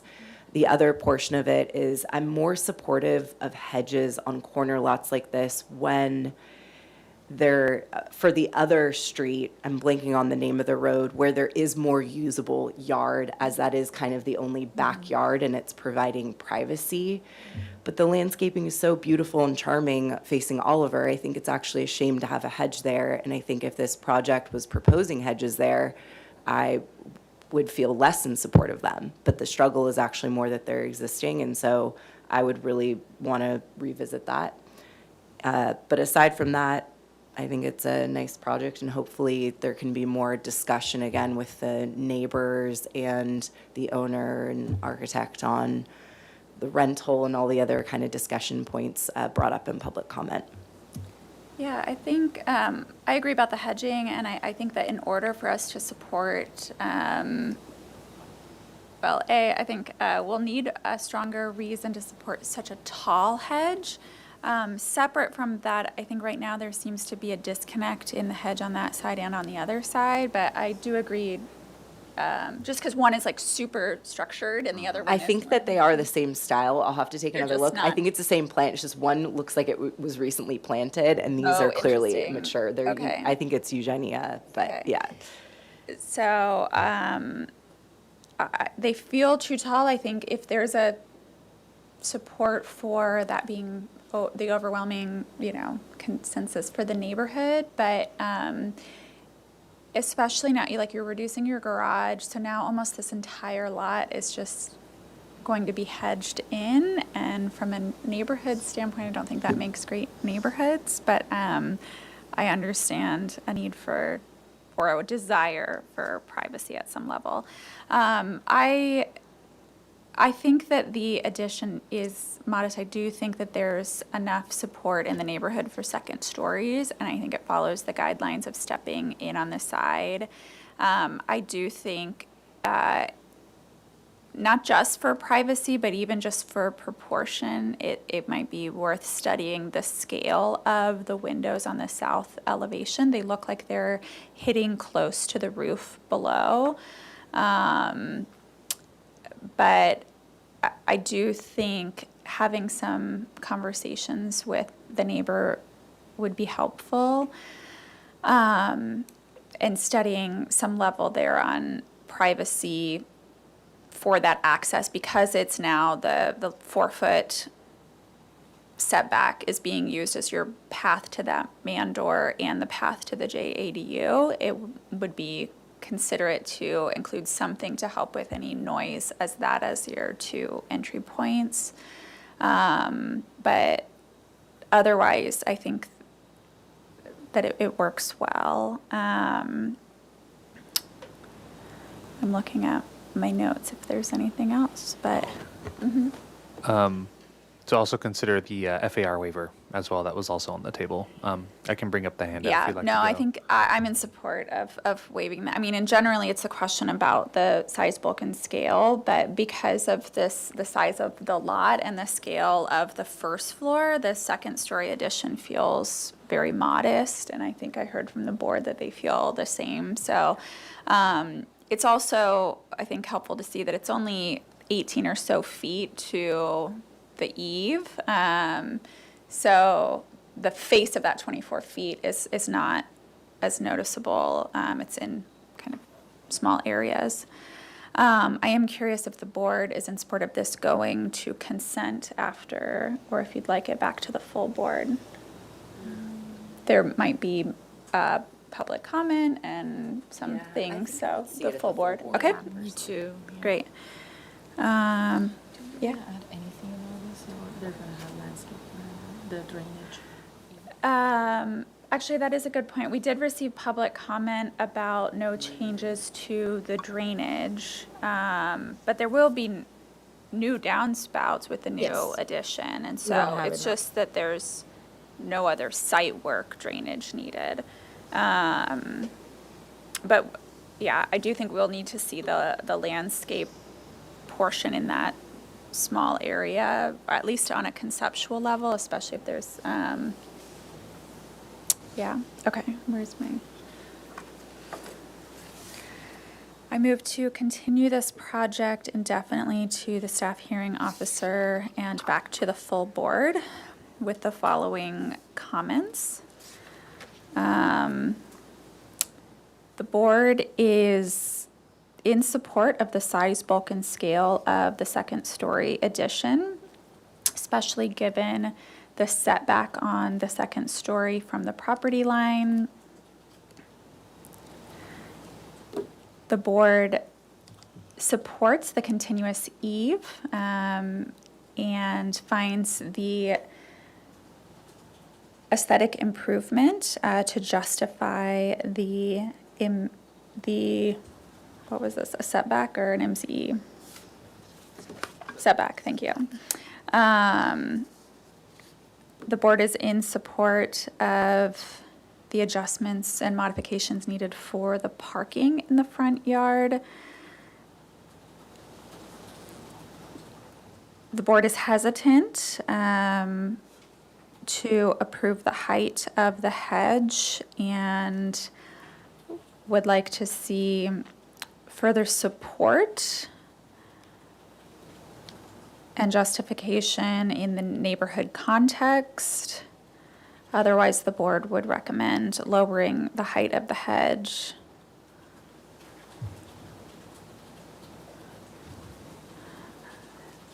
The board recommends studying this proportion and scale of the two windows on the second story at the south elevation. Consider reducing in size and recommends conversations with the neighbor regarding privacy.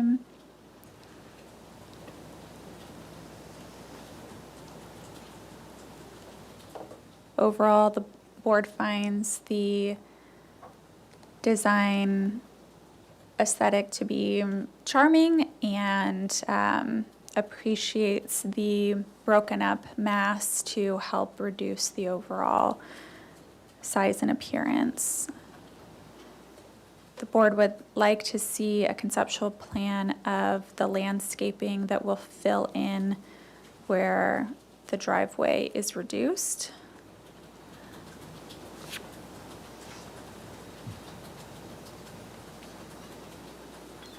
And the board looks forward to seeing architectural details and material palette.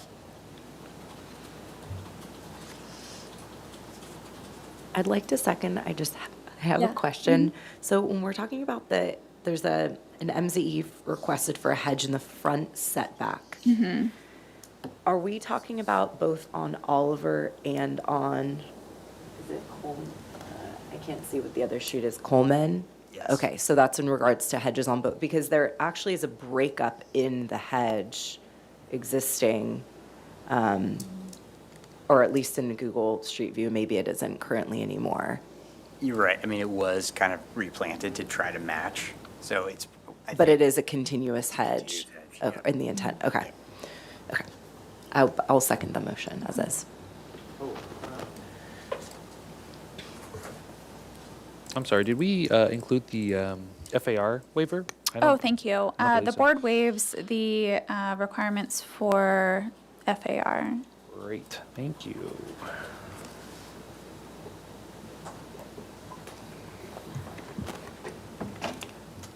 And I wonder back at the top, I said to go to the staff hearing officer and the full board, but it might need to come back to the full board for that MCE because we need to look at the hedge. Otherwise, they're splitting it up. Oh, well, so you can do that. So when it goes back to the staff hearing officer, it still has to come back for project design approval. So after the staff No, it's hearing. more that as it stands right now, the board's not supporting the MCE for the hedge, but they could come back to us and show us something, and we might. Likely not, but maybe. Yeah, I'm also just, I don't want to mess up us too much right now, but I'm having a hard time with the hedge because I would be okay with it on one of the streets if there was a way to design it that way, given there's usable yard and backyard Yeah, area. I think that's worth when you come back with your justification and support for it, but I do think it might make sense to come back to the full board before staff hearing officer if you want that MCE. Process-wise, can we do the MZ after we get the mods out of the way? Yeah, because you can grant the minor zoning exception at the project design approval, final Oh, got approval it. Okay. hearing. Okay. Yeah. Okay. The staff hearing officer, I don't think it's in their purview for the minor zoning exception. Correct. That's in fully your us. Okay, purview, great. yeah. Never mind. So if you want to see it, so you'll see it again, and then Okay. you can make the determination at PDA. Great. Yeah, after show. Okay. Okay, cool. We still need to do a roll call. Yes, thank you, Chair Lewis. I'll begin with Board Member Mosley. Yes. Board Member Richards. Yes. Board Member Graffiti. Yes. Chair Lewis. Yes. Motion passes. Thank you. All right, thank Great, you. thank you. Okay, and a few minutes early, we will start our last item, 1740 La Cornea Drive. Proposal to add 541 square foot second story to an existing single story 1,742 square foot home with an attached 414 square foot garage. Proposal includes as-built fencing, room addition, walls, windows, and roofing. The total proposed 2,666 square feet on a 7,215 square foot lot is 89% of the total required maximum floor area ratio. No final appealable decision will take place today, and no special findings needed. Any staff comments? Just that because we are at the 89% FAR, applicant is interested in getting that FAR waiver as well. But other than that, no staff comments. Okay, you will have 15 minutes to present. If you can state your name for the record. Great. Thank you, Chair Lewis. My name is Liz Hughes, presenting for Tom Oxner Architect. This project, I actually do want to add some things. During the planning application, the first planner letter noted several, existing elements to the house that were not previously permitted by planning or building. So we're coming back now to get some existing elements permitted. And I'm going to read through the project description because we kind of break that down a little bit more. So the project scope is a 541 square foot second story addition to the existing residence with the attached garage. The as-built unpermitted work will be included as part of this project. As-built dining room addition of 30 square feet. As-built 6 foot tall, I can't read it that small, wood fence, and as-built 36-inch high CMU retaining wall, and the exclusion of some previously proposed side lights, at the master bedroom. Some of the windows along the front elevation seem to be enlarged from the permitted drawings that are on record at the city, at bedrooms 1 and 2 on the south elevation, and then replacing the composite shingle roofing with S-tile roofing. Also because we're just proposing a second-story addition and not affecting really anything on the ground floor as part of this, there are no changes to landscaping proposed as part of this project. Also, no grading proposed as well. So I'm gonna skip over this is the existing residence on La Cornea Drive. And you can kind of see this entry element here that's popping up, and that is the existing. And then also the S-tile roofing, so that's what we're coming back to permit. And then these 2 windows here along the front are the 2 windows that increased in size. I believe that the sill was higher on the record drawings at the city. This is the back or north side elevation partial, and then this is that master bedroom where they remove the 2 side lights on either side of the door. And this area here is where the dining room was extended to enclose an additional 30 square feet. We have a preliminary material board, but essentially we're just duplicating the existing materials that are out there right now. They have existing white windows, the exterior plaster, which is kind of a tan taupe color, and then the S-tile roofing, which would also be to match existing. And then there's a fascia board and some exposed wood framing that would be also painted in the brown color. This is our street elevation from La Cornea, so the proposed street view here, and then the existing down below. It's kind of a foggy day, so it's a little bit darker on the existing. Oops. And then these are the study of the 20 nearest homes and their respective FAR calculations. And I can kind of come back to these if you wanted to see anything specifically, but we highlighted the other residences in the neighborhood that are, I believe, over the 85%, but then there are also several that are in the 78 to 85 range as well. This is just some preliminary ideas about the stormwater treatment, since we will be doing a tier 2 design for the site.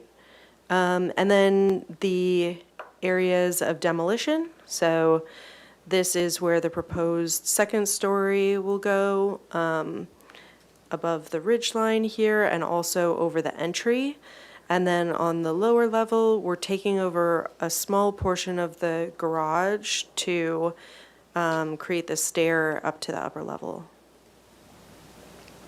Again, this is that site plan showing the location of the addition. And then I'm just going to zoom in here a little bit. This is that small area where the dining room was previously added on to. And I have the previously approved plan of what it looked like before that happened. So this is that the existing plan, and essentially this wall just continues straight over instead of having that little jog in there. The proposed floor plan, and then this is the area where the side lights have been removed. This is the area where the dining room addition is, and then the location of the new stair. And then our second story addition, which is consists of a music room on one side and then a bedroom on the other side, as well as an attached bathroom to that bedroom. The windows for these, the two larger rooms are, the larger windows are pointed sort of to the front and the back of the property, and then I'll show you on the side elevations, we have some smaller windows that are adjacent to the property line. Our roof plan, and then the proposed street elevation here, where we have a larger window over the entry to kind of accentuate that element. The new proposed ridge line is aligning with that entry door, and then some larger windows for the bedroom and the music room on either side. On the back side, this is the music room window here, and then 3 smaller windows. These are actually over the stair hall. So it's kind of as you come up, you wouldn't really be able to look out those. And then this is in the shower area here, that small window. This is that dining room that was previously added onto, and then again, the master bedroom where the side lights were removed. Our west elevation also showing a smaller window pointing towards the neighboring property. And then the proposed east elevation, same thing with smaller high windows. And then these are just the existing elevations of the residence. And then some more information about our mechanical systems for the condenser location. But actually, I'm going to go back to the site plan really quickly here because I want to talk a little bit more about, there are some existing hedges along the property line, some existing trees, and all of the hedges and trees and fencing we're proposing to remain and, I guess, permit the as-built condition. So there's a 6-foot-high fence, an 8-foot-high hedge along the side wall here. There's an olive tree and some other trees in the front. And then along the, I guess this is north, so along the easterly side, there's a little bit of a step down between the neighboring property. So there's a CMU retaining wall, which is 3 feet high, and that kind of, I don't know if it comes all the way up to the front, but it definitely extends most of the way. It's kind of covered up by that hedge as well. All of the pathways, we also got a comment that the pathways were not part of the original permit, but I don't, so we're showing them in their existing condition, not changing anything about those either. And, the existing height of the residence is about 15'9", and the proposed is roughly 22 feet. So we're not increasing the height too much because we're kind of sitting right on the middle of that ridge line there. And that concludes my presentation. All right, thank you. We will move to public comment. Thank you, Chair Lewis. At this time, I do not have any speaker slips for in-person public comment, but if anyone would like to speak on this item, they can come up. We don't have any participants online for virtual participation, and we did not receive any written correspondence for this item, so I will give it back to you. Okay, we will start with questions. One is, it looks like that CMU wall just starts to step down a little bit on the front yard, but most of it is not seen. Do you know if it's painted or plastered? I think there are some images of it here, so I'm going to try and see if we can find that. I think it's just exposed, yeah. So you can kind of see that there. Along that side. And then this is that existing fence. And then do you know when they installed the S-tile? I don't know, but it seems like it's been there for a long time. Okay. So I'm not exactly sure. Yeah, when I was looking at the records for this one, I couldn't tell. I wouldn't, yeah, I have no idea. Okay. maybe I'll phrase this as a question then / comment. So our, on page 34C, our board guidelines do allow S-tile in specific circumstances, but with that approval, it does have installation details. And so my question is, would these be able to be not just added to the new roof, but also to the existing? And that includes a double starter row. So basically adding that starter row, at least just on the front elevation. I think you can't quite see the back, potentially. It also says that the roof is to have 15 to 20% of the field tiles laid with mortared randomly placed boosters, having some kickers. I don't know, given how long the roof has been there, if those would look too new being added, but I do think a starter row in these, the other thing it says is to have natural cement mortared hips and ridges, which I can't quite tell from Well, we don't the have any photo. hips Yeah. here, but On the ridge, you can't really see you can't it. Yeah. really see that, yeah.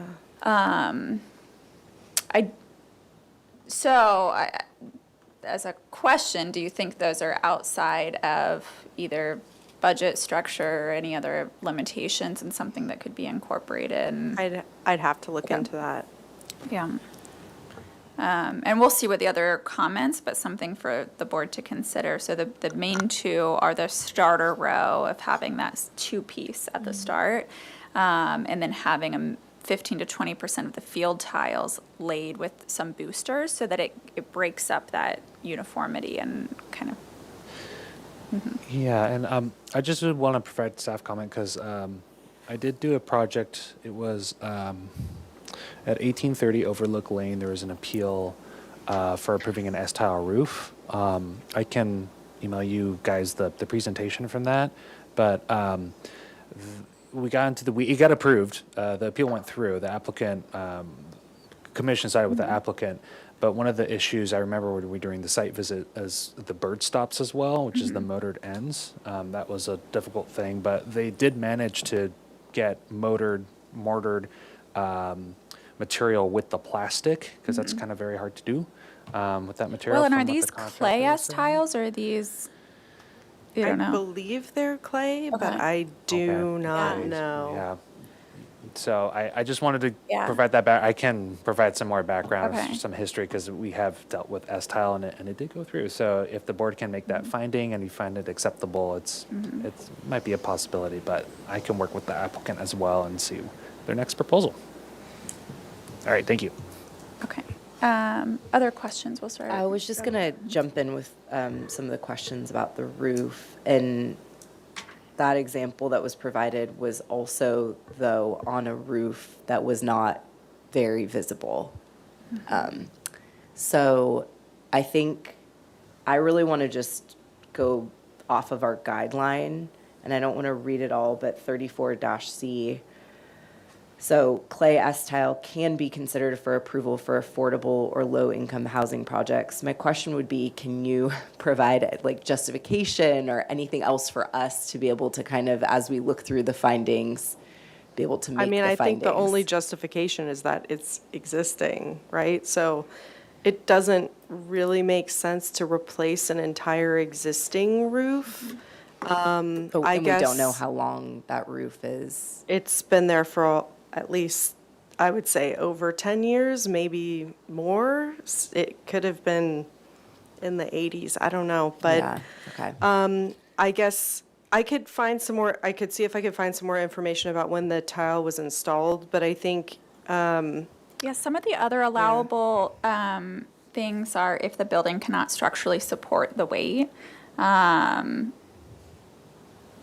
So, Yeah, I think the challenge I'm having is because we're building a second story element now too, and a continue new it, footprint yeah. to continue something that already is typically not something within our guidelines. So that's one thing I'm struggling with, but if we have more information or justification, or can really take a look at that page in our guidebook and kind of help us figure out ways to make findings, then, I'm open to it. But, like staff has said, it has happened. I think our board voted no, and then it was appealed, but it was also not very visible. It was kind of a different situation. So that's more from my comments in this project. Everything else, to me, I could support it, but that's like the one thing that we gotta. Yeah, I guess my question would be, would it be supportable to have the proposed addition with the two-piece tile? I mean, that's I don't the think reason we'd why want we're not two doing different. it. Yeah. Yeah, I do think that it might be worth looking at the starter row and mixing of some extra kind of kickers to see if there's a way.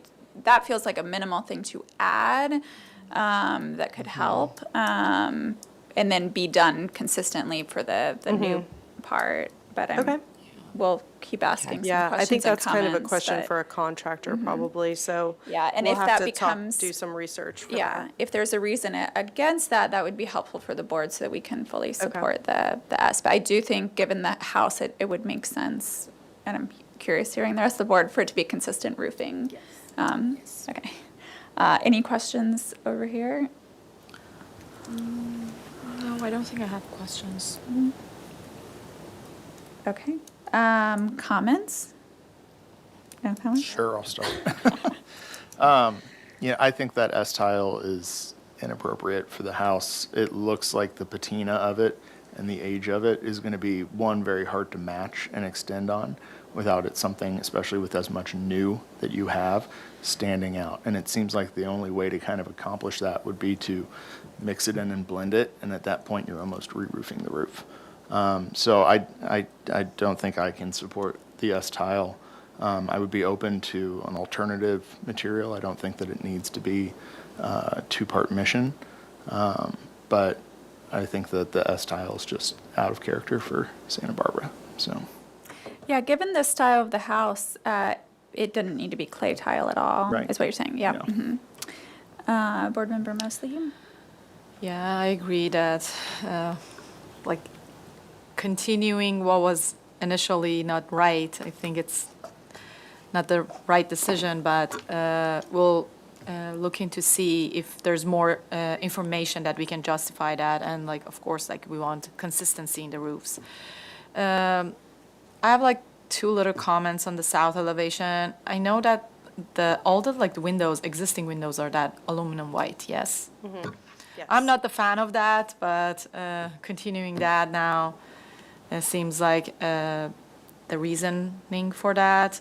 Is there any other reason, or just It's matching just, the yeah, existing? matching the existing, because we're leaving most of the existing, all of the existing windows on the first floor, so it makes sense to match them on the second floor. Okay. The other comment that I will have is that if you go to roof plan, maybe that's more clear.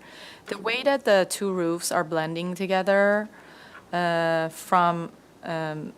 I'm wondering if there was a study that the way that they're blending together was reverse of this.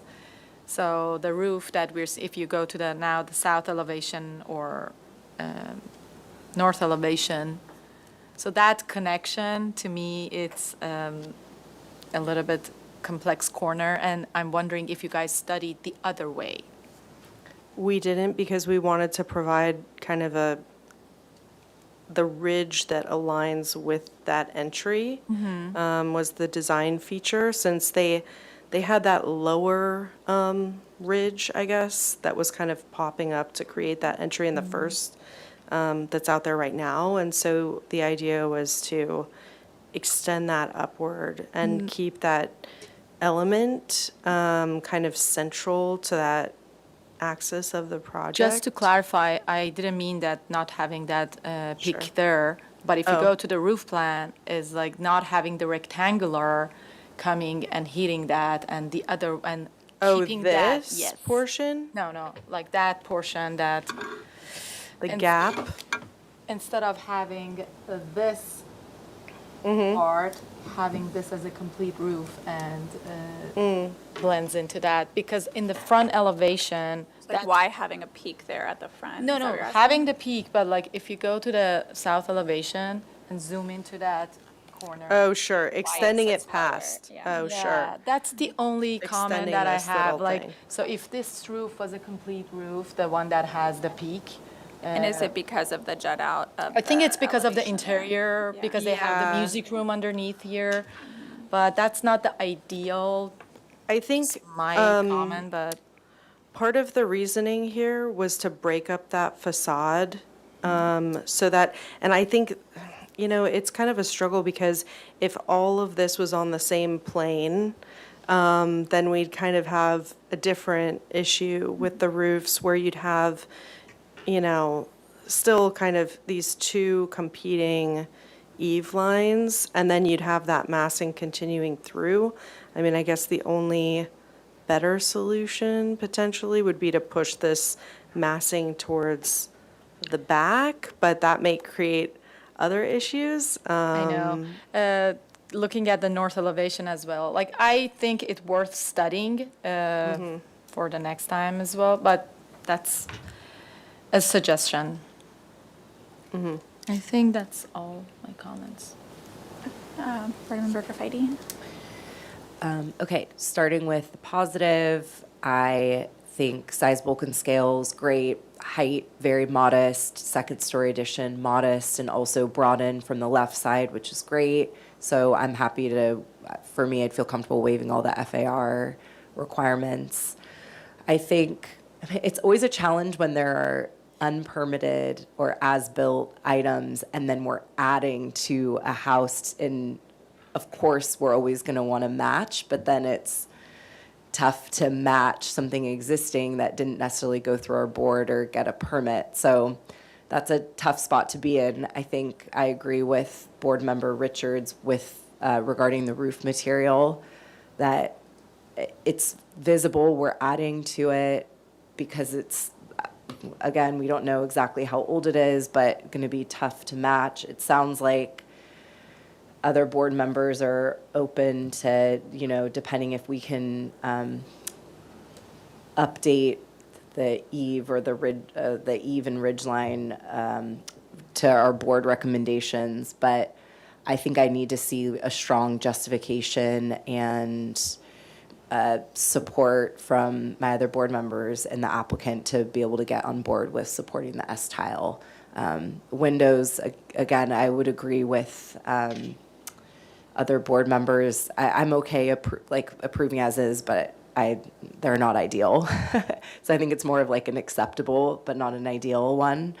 And yeah, that was just, I guess it's just the roof for me that's the sticking point with this one. Otherwise, in terms of size, bulk, and scale, fine. Yeah, I agree about size, bulk, and scale. I do think it'll be worth taking a look at the eave condition and also, you know, it's interesting, the style had that little pop out just at the top, and like, is there something that could connect that as a central thing, or does that become a little bit weird geometry inside if you only have that? Kind of makes sense, and part of the window pushes back, but it's fine, but I do think that overhang starts to be a little bit odd in that area. It also starts to make the arch window feel like it's getting really close to those eaves, but I don't think you want it too narrow either. So yeah. Okay. I'm hearing some consensus about the S-tile and needing some more understanding and taking a look at the 34C, especially item 4. Because I will say, because the second story roof is such a small footprint compared to the rest of the roof, having to re-roof feels like an unnecessary burden. I would like to see some proposed ways of helping the existing S-tile on the front facade, and especially to at least meet the starter row in kickers. But I know the board is mixed, so I'll include that in the Just to add up to that, I think like the concern that I have is for making an example for the neighborhood for the future projects. If we approve this with S-Style, it's going to be other projects coming, and they're going to have second-story addition, and if this is a existing situation, that's going to continue. So that is one of my concerns of like using this project as that, and I understand the like square footage of the existing roof, but yeah, we need definitely like more strong justification from structurally either or whatever that it can help us justify that, so it's not an example for the neighborhood for future projects. And just to confirm, what was the roof permitted as? It was a shingle, some sort of shingle, like comp shingle. Okay. Yeah, I don't know. It's really tough when we have these as-built ones and they're popping up a lot because it wasn't permitted, obviously, as this. So as much of a burden as it is, it wasn't permitted to be S-style to begin with.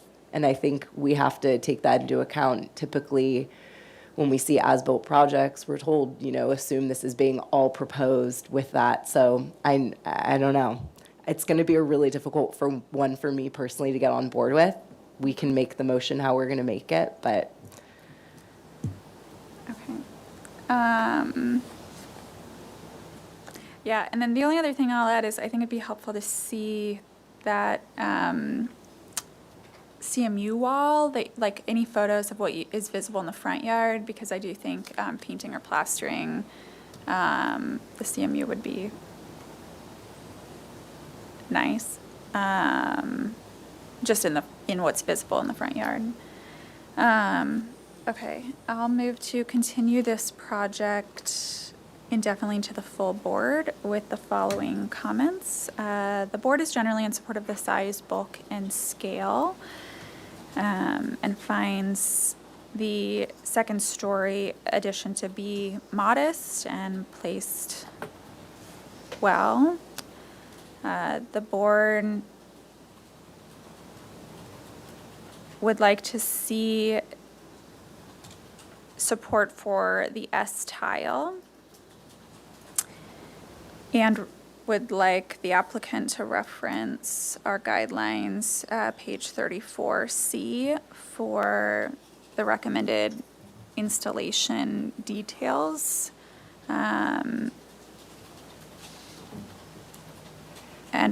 And the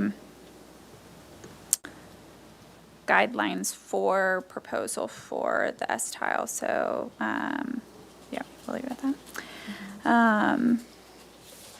The board recommends studying the roof at the south elevation where the music room meets the bedroom.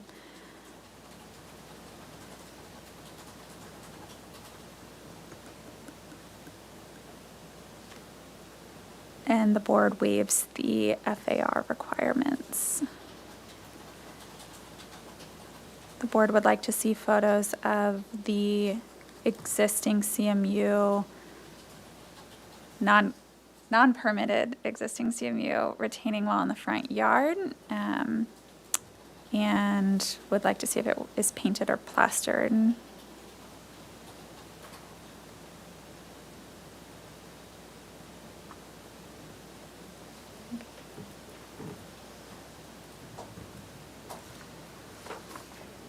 Did we have a second for that? I'll second that. Okay, I'll begin the vote with Board Member Mosley. Yes. Board Member Richards. Yes. Board Member Graffiti. Yes. And Chair Lewis. Yes. Motion passes. Thank you. All right, thank you. Thank you. With that, sorry. No, that's all okay. I just had one question since the applicant is still here. Is if the applicant were to propose like matching roof styles, that's something that the board would find acceptable, correct? Like a new matching roof style? Correct. Yeah. If they just proposed comp shingle for the existing and the Yes. new. Okay. Yeah. Okay. I just wanted to clarify that and just have that option open. Yeah, I just have to ask the owner. Yeah. Because. I hear that. Yeah, it's expensive. Yeah, it's okay. I Would any of understand. that language be helpful in the motion? No, I think, okay, great. Okay. Yeah, okay. I just wanted to clarify, just so that, No, you know, thank you. you don't feel Yeah. held up by that question. Okay, great. Thank you. Thank you. Thank you. Okay, with that, our full board meeting for May 19th has ended.